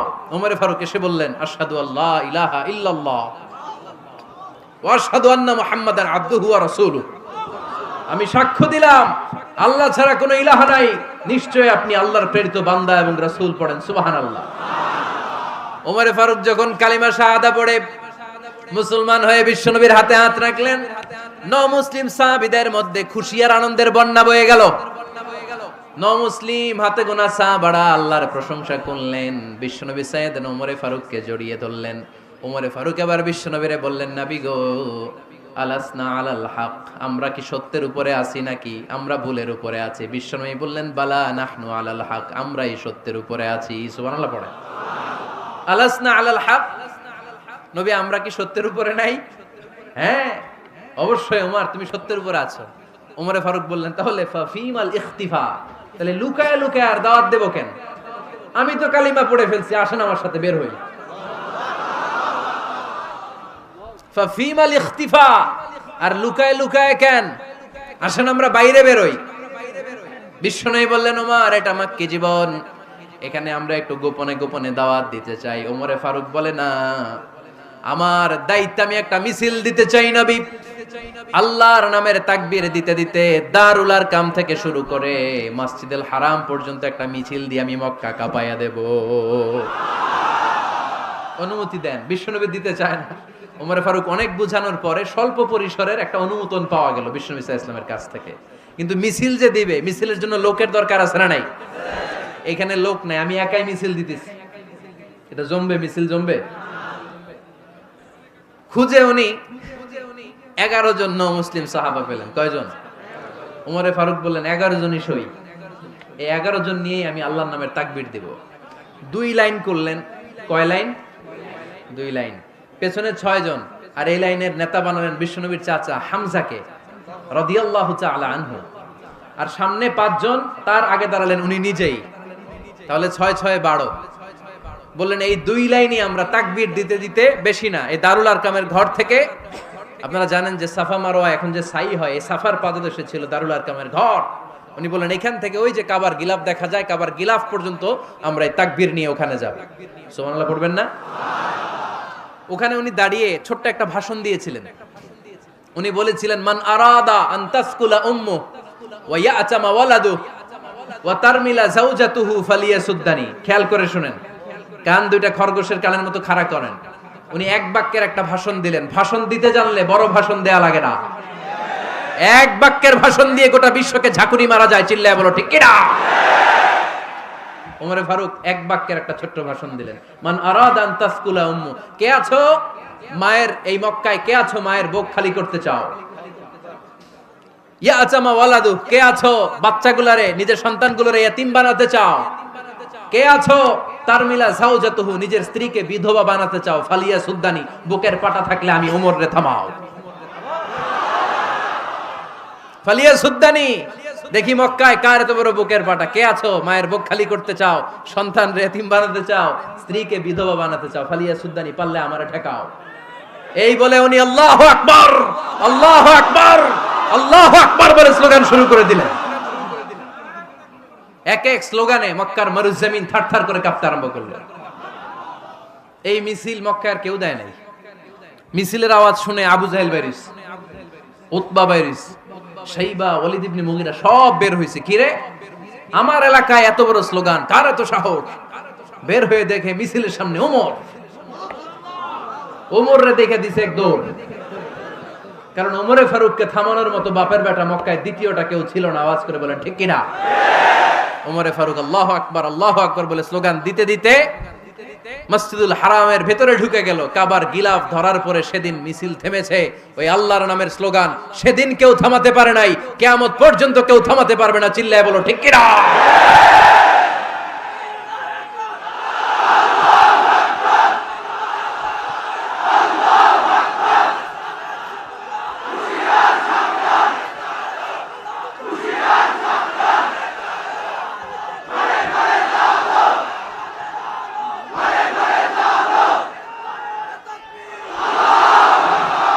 ওই রকম একটা ওমরের দরকার, আমাদের বেশি চাই না। জোরে বলেন ঠিক কিনা? দাও খোদা দাও আমায় আবার ওমর দারাজ দিল, দাও খোদা দাও আমায় আবার ওমর দারাজ দিল, দাও আলীর মতো বীর সেনানি, আলীর মতো বীর সেনানি জাগাতে নিখিল, দাও খোদা দাও আমায় আবার ওমর দারাজ দিল। সুবহানাল্লাহ পড়েন। একটা ওমর লাগবে। চিল্লায় বলেন কয়টা? ওই ওমরের অপেক্ষায় বাংলাদেশ সহ গোটা মুসলিম উম্মাহ, ঠিক কি না? একটা ওমরই যথেষ্ট। আমাদের সেন্ট্রাল লিডারশিপ নাই তো, আমাদেরকে এদিকে লাথি মারলে আমরা ওইদিকে যাই, ওদিক থেকে গুতা মারলে আমরা এদিকে যাই। আমাদের রিপ্রেজেন্টেটিভ, আমাদের প্রতিনিধিত্ব করার মতো কোনো কেন্দ্রীয় লিডারশিপ নেতৃবৃন্দ গোটা বিশ্বে নাই, ঠিক কি না? আমরা সেই ওমরে ফারুকের অপেক্ষায়, আমরা সেই ইমাম আল মাহদির অপেক্ষায়। এই ওমরে ফারুক আমাদের মডেল, ঠিক কি না? থার্ড ইন পজিশন এই পুরা উম্মতের মধ্যে ওনার পজিশন নাম্বার 3। 1 নাম্বার পজিশন বিশ্বনবীর, কার? 2 নাম্বার পজিশন কার? আবু বকর। 3 নাম্বার পজিশন কার? ওমরে ফারুকের। বিশ্বনবী বলতেন লা নবিয়্যা বা'দি, লা নবিয়্যা বা'দি, আমার পরে কোনো নবী নাই। ওয়ালা রাসূলা, আমার পরে কোনো রাসূলও নাই। আমার নবীর পরে আর কোনো নবী আছে? আমার নবীর পরে আর কোনো রাসূল আছে? এই যে কাদিয়ানি যে একটা সম্প্রদায় আছে, এরা কি মুসলিম নাকি অমুসলিম? মুসলিম সম্প্রদায়ের সাথে এদের কোনো সম্পর্ক নাই। চিল্লা বলেন ঠিক কি না? এরা যদি মুসলমান হতে চায়, আমার নবী দ্য লাস্ট মেসেঞ্জার বিশ্ব নবীকে খাতামুন নবী হিসেবে সংবাদ সম্মেলন করে গোটা বিশ্বকে জানাই দিতে হবে, তারপরে তাদেরকে আমরা মুসলিম হিসেবে স্বীকৃতি দিব। চিল্লায় বলেন ঠিক কি না? তা না হলে তারা কোন ধর্মের এটাকে জানাই দিতে হবে। No inferiority complex, no identity crisis. Identity ক্রাইসিসে থাকা যাবে না। আপনারা কোন ধর্মের এটা জানায় দেন। আপনারা বিশ্ব নবীরও শেষ নবী মানবেন না, আবার মুসলিম বলেও নিজেদেরকে ট্যাগ লাগাতে চাইবেন। সাধারণ মুসলমানরা এটা এই ধোঁকাবাজি মানে না। চিল্লায় বলেন ঠিক কি না? আমার নবীর পরে কোনো নবী নাই, আমার রাসূলের পরে কোনো রাসূল নাই, ঠিক কি না? আল্লাহর হাবিব বলতেন লাউ কানা বা'দি নাবিয়্যুন লাকানা উমর, তবে আমার পরে যদি নবী হওয়ার যোগ্যতা কারো থাকে, আমার ওমরের ওই যোগ্যতা আছে। সুবহানাল্লাহ পড়েন। প্রভু তুমি বলেছো রাসূল দেবে না, বলনি দেবে না ওমর, বলনি দেবে না হামজা তারি, খালিদ বিজয় সমর। প্রভু তুমি বলেছো রাসূল দেবে না, বলনি দেবে না ওমর, বলনি দেবে না হামজা তারি, খালিদ বিজয় সমর। প্রভু তুমি বলেছো রাসূল দেবে না। সুবহানাল্লাহ পড়েন। এজন্য আমরা একটা ওমর চাই। কয়টা? বেশি লাগবে? নেতার মতো নেতা কয়টা লাগে? জোরে বলেন কয়টা? Enough, that's enough. Omar Farooq, our superhero. ওনার সাথে বিশ্বনবী সাল্লাল্লাহু আলাইহি ওয়াসাল্লামের মুসাহারার সম্পর্ক ছিল। ওমর ফারুক যে বিশ্বনবীর শ্বশুর এটা অনেকে জানেই না। ওমর ফারুক রাদিয়াল্লাহু তাআলা আনহু বিশ্বনবীর শ্বশুর ছিলেন, এটা আজকে নতুন শুনছেন। কে কে হাত তোলেন? দেখছেন হুজুর? সঠিক বলছি না আমি? অনেকে আমরা জানি না। মাশাআল্লাহ, জানতে লজ্জা নাই, শিখতে লজ্জা নাই। লজ্জা হচ্ছে অজ্ঞতায় আর মূর্খতায়, ঠিক কি না? আমরা শিখতে রাজি আছি। যে কথা বলে আমরা তার ছাত্র। আমার আগে হুজুর কথা বলতেছিলেন, আমরা ছিলাম ছাত্র। এখন আমি কথা বলতেছি, এখন আমরা সবাই হয়ে গেছি ছাত্র, ঠিক কি না? যিনি বলেন তিনি শিক্ষক, বাকিরা আমরা ছাত্র, ঠিক কি না? চার খলিফার দুই খলিফা, ইসলামের চার খলিফার দুই খলিফা বিশ্বনবীর মেয়ের জামাই, আর বাকি দুই খলিফা বিশ্বনবীর শ্বশুর। সুবহানাল্লাহ পড়েন। সাইয়েদনা আলী রাদিয়াল্লাহু তাআলা আনহু, সাইয়েদনা উসমান যুন-নূরাইন বিশ্বনবীর মেয়ের জামাই। উসমান রাদিয়াল্লাহু তাআলা আনহুর কাছে বিশ্বনবী দুই মেয়েকে বিয়ে দিয়েছিলেন। একজন মারা যাওয়ার পরে আরেকজন। বিশ্বনবী বলেছেন এরপরে আরেকটা থাকলে ওইটারও বিয়ে দিতাম। সুবহানাল্লাহ পড়বেন না? দুইজন ছিল মেয়ের জামাই আর দুইজন ছিল শ্বশুর। সাইয়েদনা আবু বকর শ্বশুর, বিশ্বনবীর স্ত্রী আম্মাজান আয়েশা রাদিয়াল্লাহু তাআলা আনহার বাবা। বিশ্বনবীর স্ত্রী আম্মাজান হাফসা রাদিয়াল্লাহু তাআলা আনহার বাবা ছিল সাইয়েদনা ওমর ফারুক। চিল্লায় পড়েন আল্লাহু আকবার। জানো তো না পজিশন না? সাইয়্যিদু কুহুলিল জান্নাহ। জান্নাতে যত নারীরা যাবে, নারীদের সর্দারিনী হবে সাইয়্যিদাতুনা ফাতেমা রাদিয়াল্লাহু তাআলা আনহা। এই ফরিদপুরের যত ইয়াং স্টারেরা তোমরা যারা জান্নাতে যাবে, তোমাদের লিডার হবে সাইয়েদনা হাসান আর হুসাইন রাদিয়াল্লাহু তাআলা আনহুমা। আর বয়স্ক মুরব্বীরা যারা জান্নাতে ঢুকবেন, আপনাদের লিডার হবে সাইয়েদনা আবু বকর আর সাইয়েদনা ওমর ফারুক রাদিয়াল্লাহু তাআলা আনহু। সুবহানাল্লাহ পড়তে পারলেন না? ওমর ফারুক এটা সাধারণ কোনো ক্যারেক্টারিস্টিক্স নয়। ওনাকে আল্লাহ তাআলা নলেজও দিয়েছেন, আবার দিনদারিও দিয়েছেন। আমার দিনী ভাইয়েরা খেয়াল রাখবেন, কোন আলেমের মধ্যে বা কোন নেতার মধ্যে যদি এই দুইটার সমন্বয় আপনি পান, যে তার জ্ঞানও আছে আবার দিনদারিও আছে, he belongs the knowledge and he belongs the taqwa, সে গোটা বিশ্বকে জয় করে ফেলবে, ঠিক কি না? যার মধ্যে জ্ঞান আছে, যার মধ্যে তাকওয়া আছে, তারে কেউ থামায় রাখতে পারে? ওমর ফারুককে এই দুই নেয়ামত দিয়ে ধন্য করেছে কে? সহিহ বুখারীর বর্ণনা, বিশ্বনবী সাহাবীদের সামনে একটা স্বপ্নের কথা বলছেন। বিশ্বনবী বললেন, আমি স্বপ্নে দেখলাম আমার আঙ্গুলের ফাঁকা থেকে দুধ বের হচ্ছে, আমি তৃপ্তি সহকারে দুধ খেলাম। খাওয়ার পরে দেখলাম আঙ্গুলের মধ্যে একটু দুধ লেগে আছে। আমার আঙ্গুলে অতিরিক্ত লেগে থাকা দুধটা আমি ওমর ফারুকের মুখের মধ্যে লাগিয়ে দিলাম। সাহাবারা বললেন, ইয়া রাসূলুল্লাহ, ইয়া হাবিবাল্লাহ, মাযা আওয়ালতা বিহি, এই স্বপ্নের আপনি কি ব্যাখ্যা করলেন, আমরা তো বুঝলাম না। বিশ্বনবী বললেন, আওয়ালতু বিহি আল ইলম, আমি এই দুধ দিয়ে জ্ঞানের ব্যাখ্যা করেছি, কারণ ওমরকে আল্লাহ যেই জ্ঞান দিয়েছে গোটা বিশ্বের কাউকে এত জ্ঞান দেয় না। এজন্য স্বপ্নে যদি কেউ দেখেন যে আপনি দুধ খাচ্ছেন, তার মানে আল্লাহ তাআলা আপনার জ্ঞান বাড়ায় দিবে। ওমর ফারুককে দুধ খেয়ে অতিরিক্ত দুধের অংশটা বিশ্বনবী আবু বকর রাদিয়াল্লাহু তাআলা আনহুর মুখে দেন নাই, সাইয়েদনা উসমানের মুখে দেন নাই, আলী রাদিয়াল্লাহু তাআলা আনহুর মুখে দেন নাই। স্বপ্নে ওই অতিরিক্ত লেগে থাকা দুধটা বিশ্বনবী ওমর ফারুকের ঠোঁটের মধ্যে লাগিয়ে দিয়েছেন। এই হাদিস থেকে প্রমাণ হয় আল্লাহ তাআলা জ্ঞানের নেয়ামতে সাইয়েদনা ওমর ফারুককে ধন্য করেছেন। আবার বুখারীর বর্ণনা,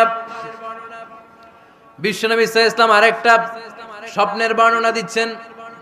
তিনি বললেন, তোমাদের সবাইকে স্বপ্নে আমার সামনে দাঁড় করানো হলো। আমি দেখলাম তোমাদের কারো জুব্বা নাভি পর্যন্ত, কারো জুব্বা হাঁটু পর্যন্ত, কারো জুব্বা টাকনু পর্যন্ত। ওমরে ফারুককে যখন স্বপ্নে আমার সামনে দাঁড় করিয়ে দেয়া হলো, আমি দেখলাম ওমরের জুব্বা এত লম্বা, ওমর টেনে হিচড়ে তার জুব্বা নিয়ে সামনে হেঁটে যাচ্ছে। সাহাবারা বললেন, ফামাযা আওয়ালতা বিহি ইয়া রাসূলুল্লাহ, ও আল্লাহর রাসূল, এই স্বপ্ন দিয়ে আপনি কি বোঝাতে চাইলেন, আমরা কিছু বুঝলাম না। বিশ্বনবী বললেন, আউয়ালতু বিহি আদ-দীন, আমি এই হাদিসের দ্বারা দ্বীনের ব্যাখ্যা করলাম, যার জামা যত লম্বা তার দ্বীনদারি তত বেশি। সুবহানাল্লাহ, আসতে পড়েন। স্বপ্নে দেখলেন কোন সাহাবীর জুব্বা নাভি, কোন সাহাবীরটা হাঁটু, কারোটা টাকনু, কিন্তু ওমর ফারুকের জুব্বা এত লম্বা, ইয়াজুরু সাওবাহু, তিনি তার জুব্বা টেনে হিচড়ে যাচ্ছেন। বিশ্বনবী বললেন, এটা দ্বারা আমি দ্বীন, আমি তাকওয়া, দিনদারি, তাকওয়া, এটার ব্যাখ্যা করেছি। তার মানে ওমরে ফারুকের তাকওয়ার সামনে সব তাকওয়া পানি হয়ে যাবে। কোন সুবহানাল্লাহ। আল্লাহ তাআলা সাইয়েদনা ওমরে ফারুককে দ্বীনের জ্ঞান দিয়েছেন, তাকওয়া দিয়েছেন। যুবক ভাইরা, যাকে আল্লাহ তাআলা দ্বীনের জ্ঞান দেয়, যাকে আল্লাহ তাআলা তাকওয়ার এই গুণ দিয়ে সমৃদ্ধ করে, তার জন্য গোটা বিশ্বের সব দরজাগুলোকে ওপেন করে দেয় কে? কত বড় মুত্তাকি ছিলেন সাইয়েদনা ওমরে ফারুক। মদিনার সমাজে কয়জন মুনাফিক ছিল বিশ্বনবী ছাড়া কেউ বলতে পারতেন না। বিশ্বনবী কোন সাহাবীকে মুনাফিকদের লিস্ট দিয়ে যান নাই, একজন সাহাবী ছাড়া। দেখি কেউ বলতে পারেন কিনা ওই সাহাবীর নাম? কি নাম? হুযায়ফা ইবনুল ইয়ামান রাদিয়াল্লাহু তাআলা আনহু। ওনাকে বলা হতো সাহিবু সিররি রাসূলিল্লাহ, আল্লাহ রাসূল সাল্লাল্লাহু আলাইহি ওয়াসাল্লামের গোপন তথ্যের ধারক বাহক। সুবহানাল্লাহ পড়বেন না? বিশ্বনবী ইন্তেকালের আগে মদিনার সমাজে মোট কয়জন মুনাফিক আছে এই তথ্য আবু বকরকে বলেন নাই, ওমর রাদিয়াল্লাহু তাআলা আনহুকে বলেন নাই, উসমান রাদিয়াল্লাহু তাআলা আনহু, আলী রাদিয়াল্লাহু তাআলা আনহু, আশারাতুল মুবাশশিরিনা বিল জান্নাহ কোন সাহাবীকে বলেন নাই। শুধুমাত্র কেবলমাত্র একমাত্র হুযায়ফা ইবনুল ইয়ামান রাদিয়াল্লাহু তাআলা আনহুর কাছে মুনাফিকদের লিস্টে বিশ্বনবী দিয়ে গিয়েছেন। সুবহানাল্লাহ পড়েন। মদিনায় কারা কারা মুনাফিক কেউ জানতো না হুযায়ফা ছাড়া। কে ছাড়া? নামটা আজকে মুখস্থ করেন, যাতে অন্য কোনো ওয়াজে কেউ জিজ্ঞেস করলে বলতে পারেন। মুনাফিকদের লিস্ট যে সাহাবীর কাছে বিশ্বনবী দিয়ে গিয়েছিলেন, সাহাবীর নাম কি? নাম? নামটা কেমন লাগে? ভাল লাগে? অনেকে আমারে জিজ্ঞেস করে, হুজুর আমার ছেলে হবে আগামী মাসে, একটা নাম দেন। নাম দিয়ে দিলাম হুযায়ফা। যাদের হবে ছেলে, এলাকায় যাদের নেক্সট কয়েক মাসে ছেলে হবে, খালি হুযায়ফা চলবে। কি চলবে? ভাল লাগে? নামটা ভাল লাগে? রাইখেন, অনেক সুন্দর নাম। উনি জানতেন মুনাফিক কারা। দেখেন ওমরে ফারুকের তাকওয়ার লেভেলটা কত হাই। ওমরে ফারুক একদিন হুযায়ফা রাদিয়াল্লাহু তাআলা আনহুর কাছে গেলেন, যে বললেন, হুযায়ফা, বিশ্বনবী ইন্তেকালের আগে মুনাফিকদের নামের লিস্টটা কারো কাছে দেয় নাই, আমার জানা নাই, সাইয়েদনা আবু বকরের জানা নাই, কোন সাহাবীর জানা নাই, তুমি ছাড়া। আমি তোমার কাছে জানতে চাই, আমি ওমরের নামটা ওই মুনাফিকদের খাতায় আছে কিনা আমার একটু বলো। আমার ওমরের নামটা ওই মুনাফিকদের লিস্টিতে একটু আছে কিনা, নামটা একটু বলো। যদি থাকে আমি ভালো হয়ে যাব। আমি নেফাকি দূর করে পাক্কা মুমিন হতে চাই। আমার নাম যদি মুনাফিকের লিস্টে থাকে আমি তো শেষ। হুযায়ফা চোখের পানি ছেড়ে দিয়ে বলে, আমিরুল মুমিনিন, কেমন প্রশ্ন করলেন আপনি? আপনি বিশ্বনবীর শ্বশুর, এই উম্মতে আপনার পজিশন 3 নাম্বার। আপনারে মুনাফিকরা ভয় পায়, শয়তান আপনারে ভয় পায়। আপনি জান্নাতে সব বয়স্ক লোকদেরকে নিয়ে জান্নাতের মধ্যে আগে আগে ঢুকবেন, কেমন করে মুনাফিকদের কাতারে আপনার নাম থাকতে পারে ওমর? সুবহানাল্লাহ পড়ে। কি বিনয়ী, কি তাকওয়া। হুযায়ফাকে যে ধরতেন, হুযায়ফা একটু বলো না আমার নামটা মুনাফিকদের লিস্টিতে আছে কিনা। ওমরে ফারুকের যদি এই টেনশন থাকে যে আমি মুনাফিক হয়ে গেলাম কিনা, আমাদের এই টেনশন থাকার দরকার আছে না নাই? হ্যাঁ, যেন সব সময় আল্লাহর কাছে দোয়া করতে হবে, আল্লাহ তুমি নেফাকি থেকে আমাদেরকে বাঁচাও। আরো জোরে পড়েন আমিন। ওমরে ফারুক রাদিয়াল্লাহু তাআলা আনহু আমাদের সুপার হিরো, আমাদের সবাই বলেন আমাদের। উনি কত বড় সুপার হিরো শুনেন। উনি জুমার খুতবা দিচ্ছেন। কি দিচ্ছেন? মসজিদে নববীতে খুতবার মাঝখানে হঠাৎ বললেন, ইয়া সারিয়াতাল জাবাল, ইয়া সারিয়াত ইবনে জানিমিল জাবাল। এই কথা বলেই আবার খুতবা দিতে শুরু করলেন। ওনার এই ইয়া সারিয়াত ইবনে জানিমিল জাবালের সাথে আগের কথারও কোনো মিল নাই, পরের কথারও কোনো মিল নাই। জুমার নামাজের পর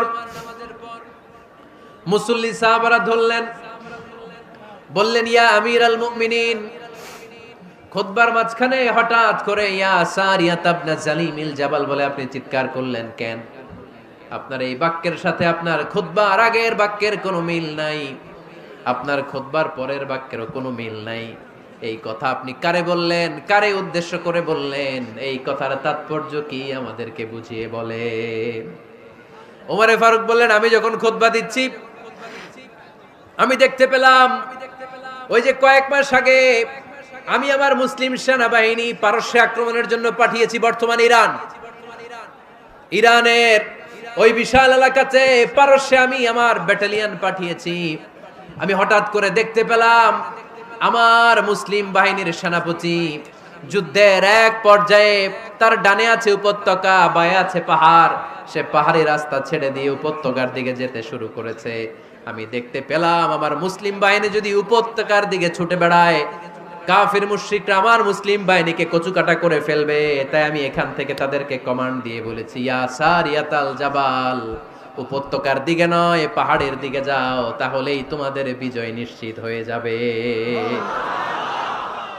উপত্যকার দিকে যেও না, ইলাল জাবাল, ইলা সারিয়াতিল জাবাল, পাহাড়ের দিকে ছোট। সাহাবারা অবাক, ঘটনা কি? উনি বসে আছেন মদিনায় মসজিদে নববীর মিম্বারে দাঁড়িয়ে, উনি যদি ইয়া সারিয়াতাল জাবাল বলে, এটা কি ইরানে যাবে নাকি? ও মিয়া, তখনকার সময়ে বর্তমানের মতো মোবাইল ছিল নাকি? ইন্টারনেট ছিল নাকি? কিছু ছিল? খালি মুখে আমি যদি বলি ইয়া সারিয়াতাল জাবাল, এটা ইরানে যাবে, ইন্ডিয়া যাবে, ঢাকাই তো যাবে না, ফরিদপুর শহরেই তো বসবে না, ঠিক কিনা? কিন্তু এটা আমিরুল মুমিনিন বিশ্বাসী সাহাবারা বিশ্বাস করে নিল। কিছু মুনাফিক ছিল, এরা কয় না, ঝামেলাস, এটা তো সম্ভব না। এক কাজ করি, এই সেনাপতি যখন বিজয়ী বেশে মদিনায় ফিরে আসবে আর আমরা ধরবো। এরা দিন গুনতে লাগলো, এই সেনাপতি মুসলিম বাহিনী নিয়ে পারস্য জয় করে কবে ফিরে আসবে। এই মুনাফিকের দলগুলো কখনো সেনাবাহিনীকে অভ্যর্থনা জানাতে যেত না, কিন্তু এইবার সবার আগে মদিনার উপকণ্ঠে যে সেনাপতিদেরকে অভ্যর্থনা জানানোর জন্য ফুল নিয়ে রেডি। ফুল নিয়ে দাঁড়ায় সেনাপতি ঢুকার সাথে সাথে ধরছে, এই সেনাপতি কোত্থেকে আসছো? কয় পারস্য জয় করে আসছি। কয় এমন এমন দিন, জুমার দিন দুপুর বেলা যুদ্ধের মাঝখানে আমিরুল মুমিনিনের কণ্ঠের কোন কথাবার্তা শুনছো নাকি? সেনাপতি অবাক, কয় তোমরা জানলা কেমনে? শুনছি তো। সুবহানাল্লাহ পড়বেন না? আমরা যুদ্ধে একটা ভয়ঙ্কর অবস্থার মধ্যে ছিলাম, পেছন থেকে শত্রু আমাদেরকে আক্রমণ করতে শুরু করে দিল।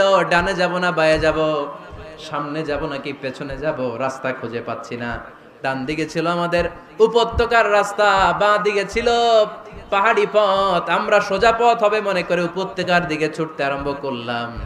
হঠাৎ করে আমিরুল মুমিনিনের কণ্ঠ বজ্র কণ্ঠে আমার কানের মধ্যে ভেসে আসলো। আমার মনে হলো আমিরুল মুমিনিন কেমন যেন আমাকে কমান্ড দিচ্ছেন আর বলছেন, ইয়া সারিয়াতাল জাবাল, ডান দিকে উপত্যকার পথে নয়, তাড়াতাড়ি পাহাড়ের দিকে সৈন্য বাহিনী নিয়ে উঠে যা। পাহাড়ের দিকে, ডানে না, this is wrong track and this is the right track. ওই দিন যদি ওমরে ফারুকের ওই গাইডলাইন, আমিরুল মুমিনিনের কমান্ড যদি আমি না শুনতাম, আজকে বিজয়ের বেশে ফিরতেও পারতাম না, আমাদের চেহারাও তোমরা দেখতে পেতে না। ওমরে ফারুকের ওই কমান্ড, ওই গাইডলাইন অদৃশ্য থেকে শোনার কারণে ওই পারস্যের মধ্যে আমাদেরকে সেই যুদ্ধে বিজয় দান করেছে কে? দিস ইজ ওমরে ফারুক, দিস ইজ ওমরে ফারুক। বিশ্বনবী বলছেন, ওমর, মা লাকিয়াকা শাইতানু সালিকান ফাজ্জান ইল্লা সালাকা ফাজ্জান গায়রা ফাজ্জিক। ওমর, শয়তান ইবলিস যদি তোমারে কোনো রাস্তা দিয়ে হাঁটতে দেখে, শয়তান ওই রাস্তা রেখে দিয়ে অন্য রাস্তা দিয়ে হাঁটে। সুবহানাল্লাহ বাড়িতে যায় বললেন। কে বলতেছে? বিশ্বনবী। কার ব্যাপারে? ওমরে ফারুকের ব্যাপারে। শয়তান যদি দেখে যে ওমরে ফারুক এই রাস্তা দিয়ে হাঁটতেছে, শয়তান ওই রাস্তা রেখে দিয়ে অন্য রাস্তা দিয়ে হাঁটে। সুবহানাল্লাহ পড়েন। রাত্রিবেলা আমরা আমাদের বাচ্চা ছেলে মেয়েদেরকে যখন খাওয়াই, বাচ্চারা খেতে চায় না, এরকম হয় আপনাদের ফরিদপুর এলাকায়? হ্যাঁ, এই এলাকায় হয় নাকি? খেতে চায় না বাচ্চারা, এই চকলেট দেখায়া, এই মিনা কার্টুন দেখায়া, এইটা সেইটা, এগুলো সেগুলো বলে, গল্প টল্প বলে ভুলায়া খাওয়ানো লাগে, তাই না? তারপরও খায় না। আমারও ছোট মেয়ে আছে, খেতে চায় না, এইটা সেইটা এমনি সেমনে খাওয়ানো লাগে। তো শেষে না পেরে মা বাবা বলতে বাধ্য হয়, ওই যে ভূত আসতেছে, ভূত, তাড়াতাড়ি তাড়াতাড়ি খাও, নাহলে যে ভূত ধরবে তোমারে। ওই যে বাঘ আসতেছে, বাঘ, তাড়াতাড়ি খাইলে নাহলে বাঘে কামড়াবে। বলি না আমরা? আপনারা কি বলেন? ভূত। আর কি বলেন? হ্যাঁ হ্যাঁ, আচ্ছা, এক এক জায়গায় এক একটা আমরা বলি, ভূত আসবে, বাঘ খাবে, ভাল্লুক খাবে, তাড়াতাড়ি খাও। মদিনাতে যখন ওমরে ফারুক আমিরুল মুমিনিন, মদিনার মায়েরাও বাচ্চাদেরকে খাওয়াতে পারতো না, ছোট্ট মেয়েদেরকে খাওয়াতে পারতো না, খাওয়া নিয়ে যন্ত্রণা করতো। বাচ্চারা যখন মদিনায় খেতে চাইতো না রাত্রি বেলায়, মদিনার মায়েরা বলতো তাড়াতাড়ি খাও, হা হুয়া ইয়াতি উমর, হা হুয়া ইয়াতি উমর, তাড়াতাড়ি খা, নাইলে ওই যে ওমর আসতেছে, Omar. This is our superhero সাইয়েদনা ওমর ফারুক রাদিয়াল্লাহু তাআলা। শুধু শয়তানি ভয় পেত না, মুনাফিকরাও ভয় পাইতো, জমের মতো ভয়। শুধু তাই না, আমাদের আম্মাজান বিষ্ণু ইসা ইসলামের স্ত্রীরাও ওমর ফারুককে ভয় পেতেন। সুবহানাল্লাহ কইবেন না? মাঝে মাঝে বিষ্ণু ইসা ইসলামের সাথে আম্মাজান আয়েশার ঝগড়া হতো, হতো না? আপনাদের ফ্যামিলিতে ঝগড়া হয়? হয় না? হয় না? কার কার দেখি? ওরে আল্লাহ, অনেক আল্লাহর ওলি আছে তো এই জায়গায়। ঝগড়া হয় না? কি কথা কয়, ঝগড়া হয় না বলে? বিশ্বনবীর ফ্যামিলিতে ঝগড়া হয়, আপনার ফ্যামিলিতে হয় না? মিষ্টি ঝগড়া। আর ও বিয়েই করে নাই।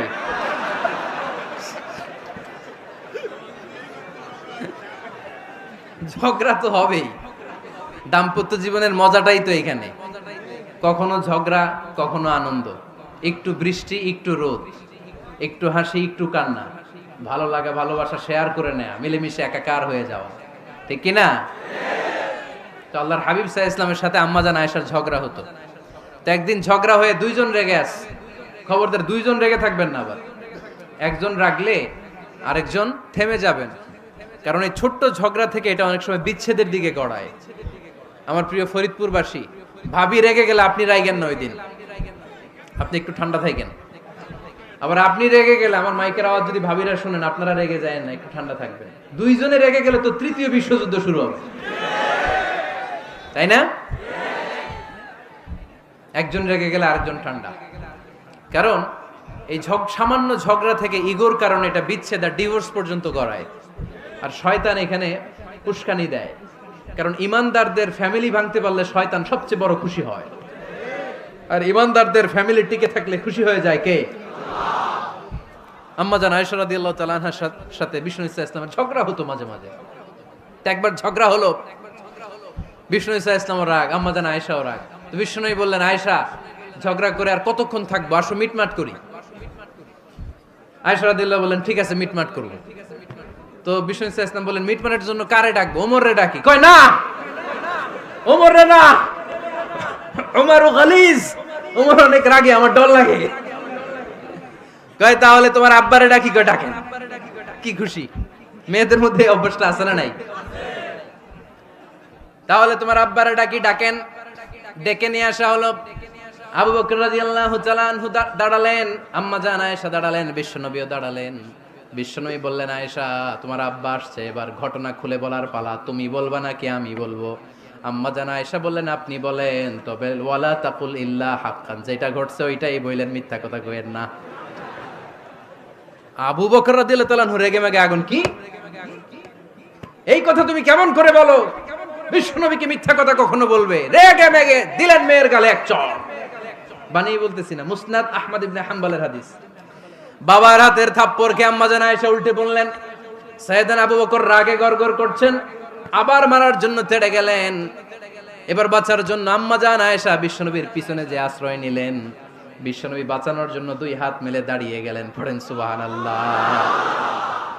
বিশ্বনবী যখন দুই হাত মেলে দাঁড়িয়ে গেলেন, সাইয়েদনা আবু বকর রাদিয়াল্লাহু আনহু থেমে গেলেন। সাইয়েদনা আবু বকর রাদিয়াল্লাহু তাআলা আনহু ঘর থেকে বের হয়ে বারান্দায় দাঁড়ালেন। পড়েন সুবহানাল্লাহ। এবার বিশ্বনবী আম্মাজান আয়েশার কাছে যেয়ে বলেন, ইয়া আয়েশা, কাইফা রাআইতিনি আনকাসতুকি মিনার রাজুল, দেখছো কেমনে বাঁচাইলাম? আমি না থাকলে ভর্তা বানাই ফেলতো আজকে।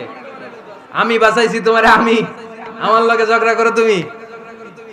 লজ্জায় পড়ে আম্মাজান আয়েশা খিলখিল করে হেসে দিলেন, বিশ্বনবীও হেসে দিলেন। দুইজনের হাসির মধুর আওয়াজ শুনে সাইয়েদনা আবু বকর বাইরে থেকে অবাক, কিরে এতক্ষণ না ঝড় তুফান, এখন দেখি হাসি। সালাম দিয়ে অনুমতি নিয়ে ভিতরে ঢুকলেন। ঢুকে দেখেন আম্মাজান আয়েশাও হাসে, বিশ্বনবীও হাসে। এ হাসি দেখে আবু বকর রাদিয়াল্লাহু আনহু হেসে দিলেন। আরশের উপর থেকে খুশি হয়ে গেলেন কে? এবার সাইয়েদনা আবু বকর রাদিয়াল্লাহু তাআলা আনহু বললেন, ইয়া রাসূলুল্লাহ, আশরিকানি ফি সিলমিকুমা কামা আশরাকতুমানি ফি হারবিকুমা। ও নবী, যুদ্ধ লাগলে, দুইজন যুদ্ধ লাগলে মীমাংসার জন্য যেমনি আমারে ডাকেন, এরকম হাসি আর আনন্দের মুহূর্তেও আমারে একটু ডাইকেন। আশরিকানি ফি সিলমিকুমা কামা আশরাকতুমানি ফি হারবিকুমা। নবী, আপনাদের মধ্যে ঝগড়া লাগলে সন্ধি করার জন্য আমারে যেমনি ডাকেন, আপনাদের হাসি খুশি আনন্দ খুনসুটি এই মজাদার মুহূর্তগুলোতে আমারে বঞ্চিত রাখেন না, আমার একটু ডাইকেন। সুবহানাল্লাহ পড়েন। এই মুসনাদে আহমদ ইবনে হাম্বলের হাদিস শোনার উদ্দেশ্য হচ্ছে, বিশ্বনবী প্রথমে ওমর ফারুকের নাম বলেছিলেন। সাইয়েদনা আয়েশা বলে, না, আমি ডরাই। হাইবাত, দিস ইজ কল্ড হাইবাত ওমর। একবার বিশ্বনবীর সব বিবিরা ধরলেন, ও নবী, আমাদেরকে এটা দেন, ওইটা দেন, ঘরে এইটা নাই, ওইটা নাই, ওইটা নাই। বিশ্বনবীকে, আমার কাছে কিচ্ছু নাই, যদি এমনি আমার বউ হয়ে থাকতে চাও থাকো, তাহলে তা না হলে যা লাগবে কিনে দেব, সাথে সাথে তালাকও দিয়ে দিব। কিছু দিতে পারবো না, আমার নাই তো, সামর্থ্য নাই। কিন্তু বিবিরাও ছাড়া না, এটা দেন, ওইটা দেন। বিশ্বনবী রহমতের নবী, বিবিদেরকে বুঝাতেও পারেন না, বিবিরা আবদার করতেছে, নবী এটা লাগবে, ওইটা লাগবে। ইন দ্য মিন টাইম বিশ্বনবী একজনের সালাম শুনতে পেলেন, কে যেন দরজায় দাঁড়িয়ে বলতেছে, আসসালামু আলাইকুম। বিশ্বনবী দরজার দিকে তাকালেন, তাকিয়ে বললেন, ওয়া আলাইকুমুস সালাম। আর বুঝতে পারলেন এটা আমার ওমরের সালাম। সালাম দেওয়ার পরে বিবিদের দিকে তাকায় দেখে একজন বিবিও নাই, সব অন্দরমহলের ভিতরে দৌড়। সুবহানাল্লাহ পড়তে পারলেন না? This is our super hero Omar. এরকম ওমর একটা লাগবে, চিল্লায় বলেন, কয়টা? একটা ওমর গোটা বিশ্বকে সোজা করে দিবে। একটা ওমর সবল আর দুর্বলের সব পার্থক্য দূর করে দিবে। মাজলুমের উপর জালিমের অত্যাচারের অবসান ঘটায় দিবে। গোটা বিশ্বটাকে সাম্য, মৈত্রী, ভালোবাসার ইনসাফ দিয়ে পরিপূর্ণ করে দিবে। সেই ওমরের অপেক্ষায় আমরা। নিজের ছেলেকে 80টা বেত মেরেছেন। কয়টা? 80টা বেত মেরেছে। এই ব্যাপারে অনেকগুলো বর্ণনা পাওয়া যায়। সবচেয়ে সহিহ বর্ণনা হচ্ছে মুয়াত্তা ইমাম মালিকের বর্ণনা। ওমর ফারুক রাদিয়াল্লাহু তাআলা আনহুর ছেলে আব্দুর রহমান, মারুফুন বিআবি শাহমা, ছিলেন মিশরে। ওখানে নাবিজ খেয়েছিলেন। নাবিজ হচ্ছে আরব দেশের লোকেরা দুধের মধ্যে শক্ত খুরমা রাত্রেবেলা ঢেলে দিত। ঢেলে দিলে সারা রাত ওই খুরমার রসটা দুধের সাথে মিশে দুধটা লাল হয়ে যেত। এটারে সকালবেলা খেত, খুব সুস্বাদু। এটাকে বলে নাবিজ। কিন্তু এটা রাতে ভিজাইলে সকালেই খাইতে হয়, রেখে দিলে আবার একটু সমস্যা হয়। এটা অনেকটা তারির মতো হয়ে যায়, মাতলামি চলে আসে। তো ওমরে ফারুকের ছেলে নাবিজ খেয়েছেন, মদ খাননি, নাবিজ। কিন্তু নাবিজ খাওয়াতে সাকরান চলে এসেছে। সাকরান চলে আসাতে এটা যখন প্রমাণিত হয়েছে, আমর ইবনুল আস রাদিয়াল্লাহু তাআলা আনহু নাকি 80 বেত মেরেছেন মিশরে। কয় বেত? নিয়ম হচ্ছে সবার সামনে, কিন্তু সবার সামনে না মেরে একটু গোপনে মেরেছে। এই তথ্য যখন ওমরে ফারুকের কাছে এসেছে, উনি বললেন, না, মারতে হবে সবার সামনে, আলাদা মারলা কেন? ও মদিনায় ফিরে আসলে আমি আবার 80টা মারব। মদিনায় ফিরে আসার পরে সাইয়েদনা ওমরে ফারুক ওই আগের 80টারে আর ধরেন নাই, নিজ হাতে আবার 80টা বেত মেরেছেন। এই বেত মারার 1 মাস পরে এই আবু শাহমা ইন্তেকাল করেছে। অনেক ঐতিহাসিক বলে এই বেতের আঘাতে মরেছে, কেউ কেউ বলেছে নিজের রোগের কারণে মরেছে। কিন্তু দিস ইজ দ্য ইনসাফ সিস্টেম অফ ওমর। নিজের ছেলে বলে ছেড়ে দেয় নাই। এখন নিজের ছেলে হইলে 7 খুন মাফ, নেতার ছেলে হইলে 10 খুন মাফ, এলাকার মোড়লের ছেলে হইলে 10 খুন মাফ। নো পার্সিয়ালিটি ইন ইসলাম। ইসলামে পার্সিয়ালিটি নাই। আপনি নেতার ছেলে হন, আপনি বিজনেস ম্যাগনেটের ছেলে হন, আপনি যেই হন না কেন, ইসলামের দৃষ্টিতে সবাই সমান। চিল্লায় বলেন ঠিক কিনা? বানু মখজুমিয়া গোত্রের এক নারী চুরিতে ধরা পড়ল। সাহাবারা বললেন, নবী, মদিনার সবচেয়ে ভেরি প্রেস্টিজিয়াস এন্ড ডিগনিফাইড ফ্যামিলির মেয়ে, আপনি হাত কাটেন না, কারণ ইসলামের নিয়ম চুরি করলে কি কেটে দাও। বিশ্বনবী বললেন, বলো কি? হাত না কাটার জন্য তোমরা আমাকে রেকমেন্ড করছো? এটা আল্লাহর আইন। পৃথিবীর কেউ রেকমেন্ড করলো শোনার ক্ষমতা আমার নাই, কারণ আইনটা দিয়েছে কে? আল্লাহ। লাউ কানাত ফাতিমাতু বিনতি মুহাম্মাদিন সারাকাত লাকাতা মুহাম্মাদুন ইয়াদাহা। আরে বনু মাকসুমিয়া মেয়ে তো দূরের কথা, আমার কলিজার টুকরা ফাতেমাও যদি আজ চুরিতে ধরা পড়তো, তার হাত কেটে দিতে আমি 1 মিনিটও দেরি করতাম না। দিস ইজ ইসলাম। এই হচ্ছে ওমরে ফারুকের মানাকিব। এরকম ওমরে ফারুক কয়টা লাগবে? আওয়াজ করে বলতে হবে, কয়টা লাগবে? একটা লাগবে। এই সাইয়েদনা ওমরে ফারুক মদিনার প্রথম চিফ জাস্টিস ছিলেন। সর্বপ্রথম উনার পরামর্শে সাইয়েদনা আবু বকর রাদিয়াল্লাহু তাআলা আনহু কোরআনকে সংকলন করেছেন। আমরা এই যে কোরআন পড়ি 30 পারা, এমদাদিয়া লাইব্রেরির 114টা সূরা, কত সুন্দর সন্নিবেশ করা হয়েছে, এখানে সাজানো হয়েছে। আল্লাহর হাবিব সাল্লাল্লাহু আলাইহি ইসলামের সময় কি এরকম কোরআন ছিল নাকি? ছিল না। খেজুর পাতার মধ্যে, গাছের বাকলের মধ্যে, ওটের বড় হাড্ডির মধ্যে আর পাথরের মধ্যে খোদাই করা কোরআন ছিল। সাইয়েদনা আবু বকরের সময় রাদিয়াল্লাহু তাআলা আনহুর সময় যুদ্ধ হলো, 70 জন হাফেজ সাহাবী ইন্তেকাল করলেন। সাইয়েদনা আবু বকর রাদিয়াল্লাহু তাআলা আনহুকে ডেকে ওমর ফারুক বললেন, ও আবু বকর, এইভাবে হাফেজে কোরআন সাহাবীরা যদি দুনিয়া থেকে বিদায় হয়ে যায়, আল্লাহর কোরআনও তো বিদায় হয়ে যাবে। আমার পরামর্শ হলো আপনি সব বয়োজ্যেষ্ঠ সাহাবীদেরকে একসাথে করে কোরআনের সব কাগজগুলোকে একসাথে করে একটা নির্ধারিত কপির মধ্যে কোরআনকে সংকলন করে ফেলেন। সাইয়েদনা আবু বকর বললেন, যেটা আমার নবী করেন এটা আমি কেমনে করি? কিন্তু ওমরে ফারুক নাছোড়বান্দা বলে না, এটা করলে কোনো খারাপ হবে না, ভালোই হবে। মুসলিম উম্মার জন্য এক জায়গায় কোরআন সন্নিবেশিত থাকবে, আপনি করেন। সাইয়েদনা আবু বকর রাজি হয় না, ওমরে ফারুকও ছাড়ে না। ওমরে ফারুক বলতে বলতে বলতে বলতে এমন ভাবে সাইয়েদনা আবু বকর রাদিয়াল্লাহু তাআলা আনহুকে ধরলেন, সব শেষে সাইয়েদনা আবু বকর ওমরে ফারুকের কথায় কোরআন সংকলনে রাজি হয়ে গেলেন। পড়েন সুবহানাল্লাহ। উনি বললেন, ওমর যখন আমাকে বারবার বুঝাতে লাগলো, আল্লাহ তাআলা আমার হৃদয়টা ওমরের কথা শোনার জন্য খুলে দিলেন। আল্লাহ তাআলা কেমন যেন আমাকে ইলহাম করলেন, আবু বকর করো, এই কাজের মধ্য দিয়ে আমি আমার কোরআনকে গোটা বিশ্বে জীবিত রেখে দেব। This is Umar. এই যে আমরা হিজরি সনের যে আমরা গণনা করি, এই হিজরি সনের প্রবর্তক হচ্ছে সাইয়েদনা ওমর ফারুক। সুবহানাল্লাহ নাই? আপনাদের মনোযোগ আছে না গেছে? কই ঘুমায় গেলেন মনে হয়? তাকবীর দেন তো একজন আওয়াজ করে।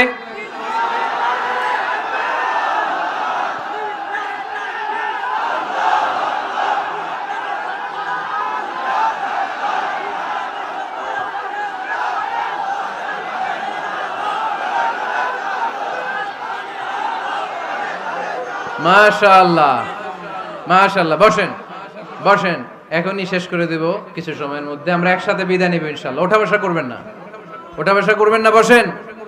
সাইয়েদনা ওমর ফারুক এই হিজরি সনের গণনা শুরু করেছেন। সাহাবারা বলল, আমিরুল মুমিনিন, খ্রিস্টানদের ঈসাই সন আছে, আমাদের মুসলমানদের কোনো সন নাই। আমাদের একটা সন থাকলে আমাদের জিজিয়া নিতে, আমাদের যাকাতের টাকা উত্তোলন করতে অনেক সুবিধা হবে।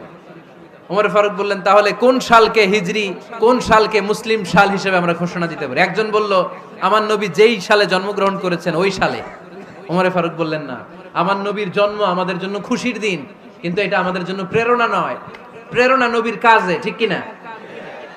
আরো কিছু সাহাবারা বলল, তাহলে যেই সালে আমার নবী ইন্তেকাল করেছে ওইটারে প্রথম সাল ধরেন। ওমর ফারুক বললেন, না, যেদিন তিনি ইন্তেকাল করেছেন এটা আমাদের দুঃখের দিন, এটা আমাদের প্রেরণা নয়। আমাদের প্রেরণা হচ্ছে বিশ্বনবীর ত্যাগ, তিতিক্ষা আর কাজের মধ্য দিয়ে। জোরে কোন ঠিক কিনা? ওমর ফারুক বললেন, যেদিন বিশ্বনবী ইসলাম রক্ষায় নিজের মাতৃভূমি ছেড়ে মক্কা থেকে মদিনায় গিয়েছেন, ওই দিনটাকে হিজরি প্রথম দিন ধরে আমরা হিজরি সাল গণনা করে শুরু করে দেব।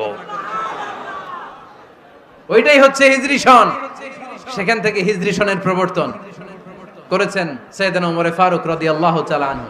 এই যে স্টেট গভর্নমেন্ট, এই যে প্রিজন, জেলখানা, ক্যান্টনমেন্ট, সচিবালয়, গণভবন, বঙ্গভবন, মুক্তিযোদ্ধাদের ভাতা, রাষ্ট্রীয় ভাতা, এই সব নিয়ম কানুন সাইয়েদনা ওমর ফারুক তার রাষ্ট্রীয় আমলে তিনি নিজে করেছেন। চিল্লায় পড়েন আল্লাহু আকবার।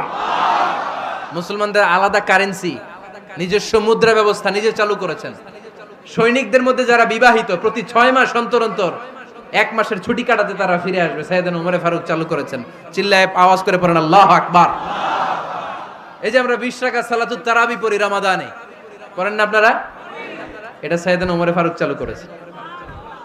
সুবহানাল্লাহ পড়তে পারলেন না? কোরআনে মোট 22টা আয়াত আছে যেখানে সাহাবারা ইনডিসিশনে ভুগছিলেন। বিশ্বনবীর মত একটা, ওমর ফারুকের মত আর একটা। এই 22 জায়গায় আল্লাহ তাআলা বিশ্বনবীর মতের পক্ষে আয়াত নাজিল না করে ওমর ফারুকের মতের পক্ষে কোরআনের আয়াত নাজিল করেছেন। আওয়াজ করে পড়েন আল্লাহু আকবার। এদিকে উঠলেন কেন আপনারা?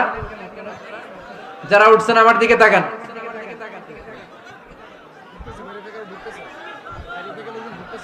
কিছু ভিতরে ঢুকতেছে, কিছু বাইরে দিছে না?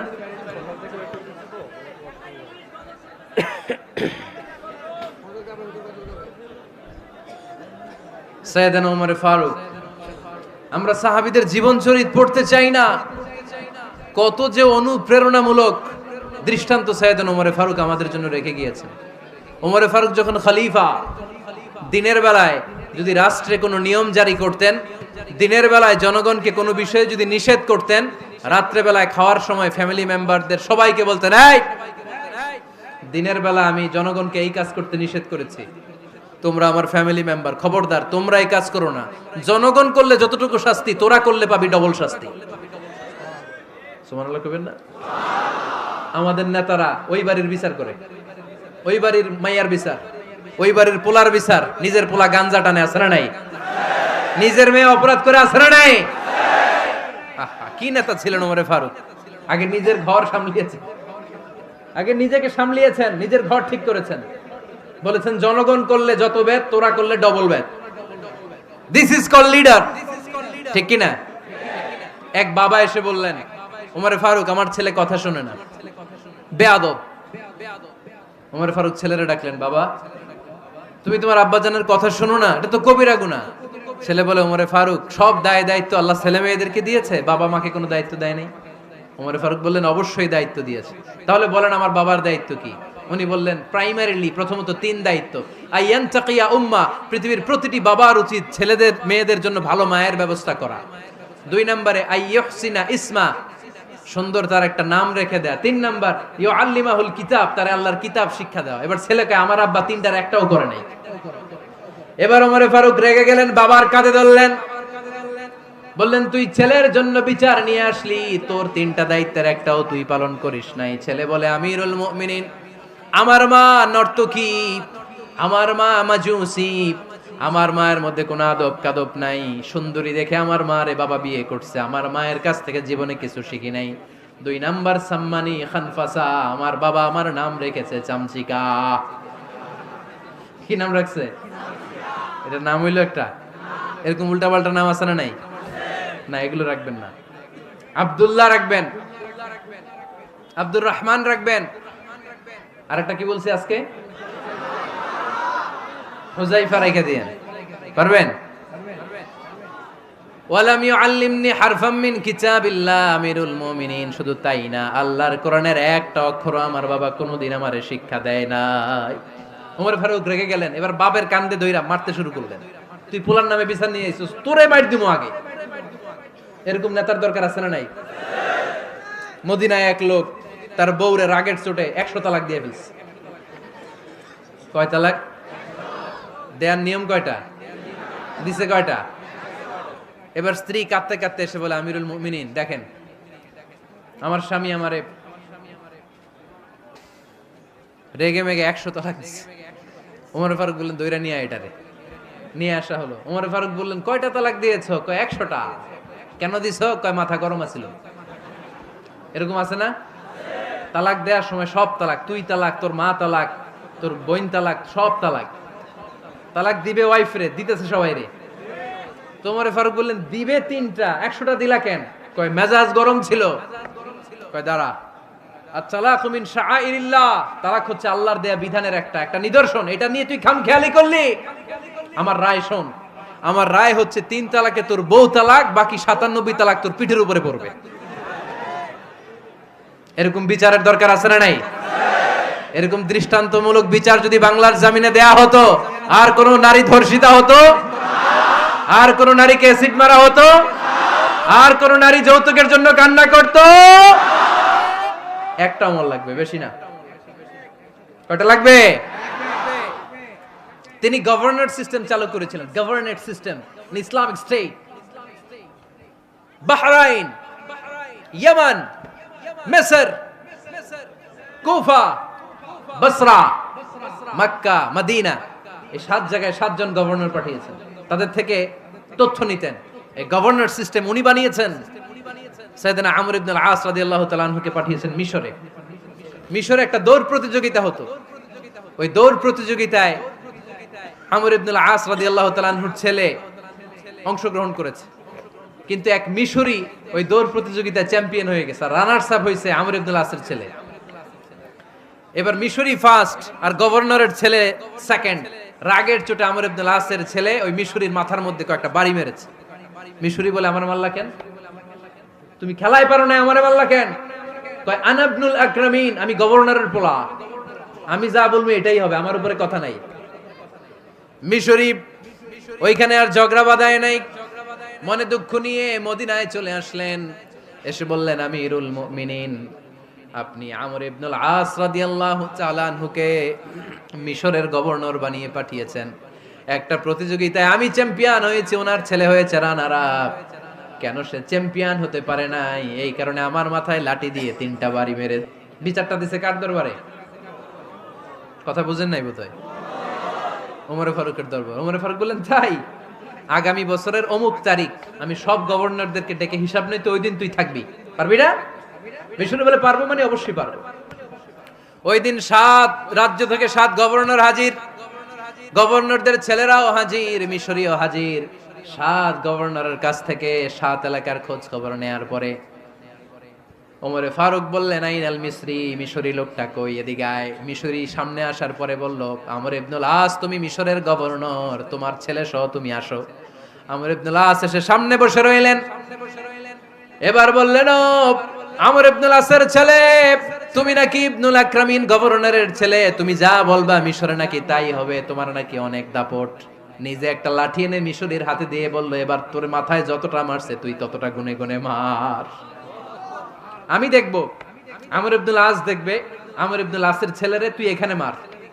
সে বলতেছে, থাক, আপনি বলছেন এতেই যথেষ্ট, মারা লাগবে না, আমি মাফ করে দিলাম। ওমরে ফারুক বলল, খবরদার, মার, মার ওর মাথার মধ্যে।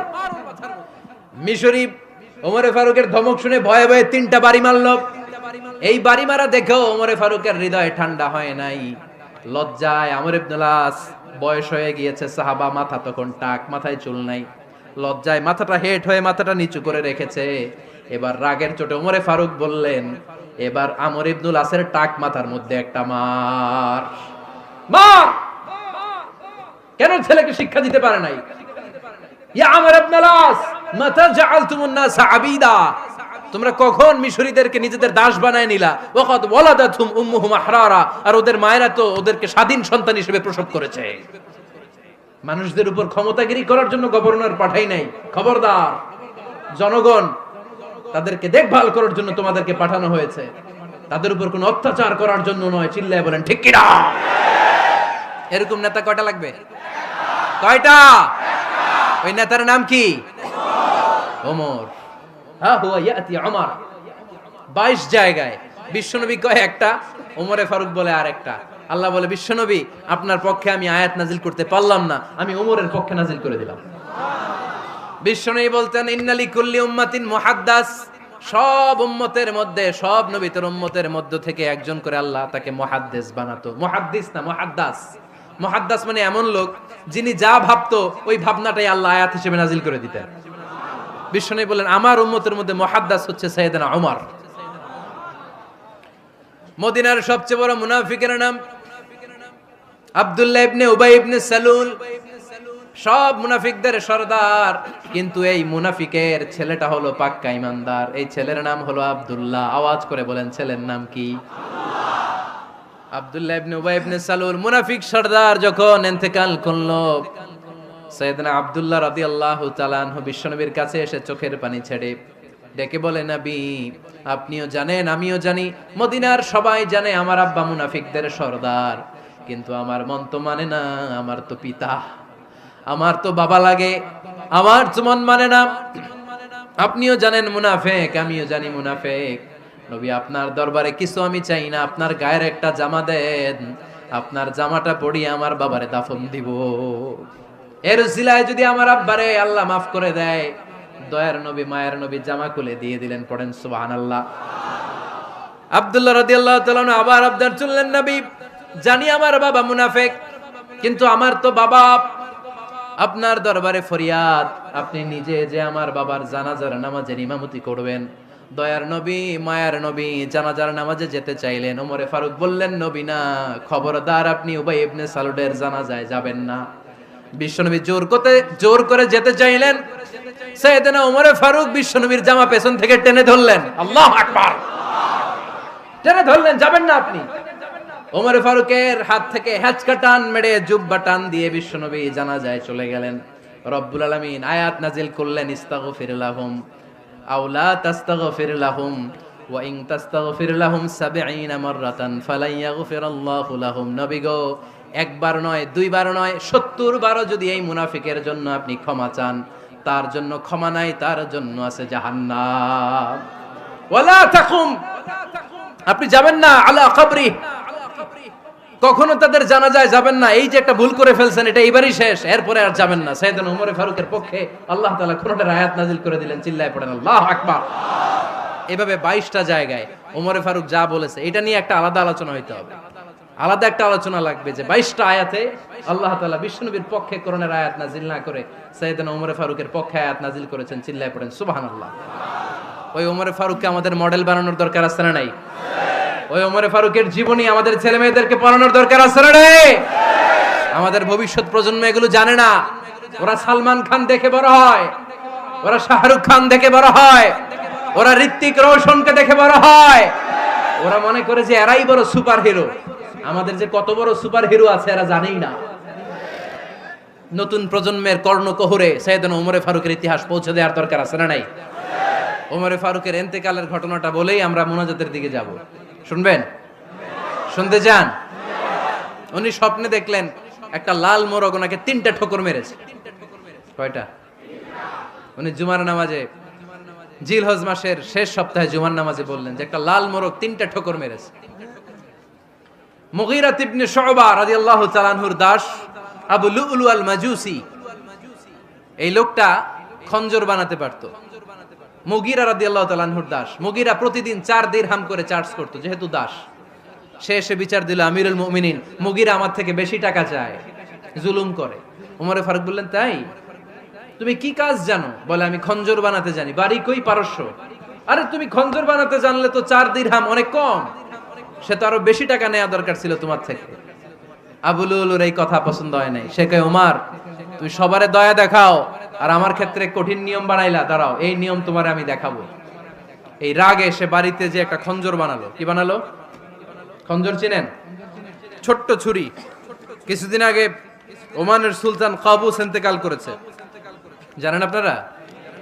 ওনার এই কোমরের মধ্যে খঞ্জর থাকতো, ছবিতে দেখছেন? আরব শায়েখ যারা সুলতান আমির, কোমরে কি থাকে? ছোরা থাকে, খঞ্জর।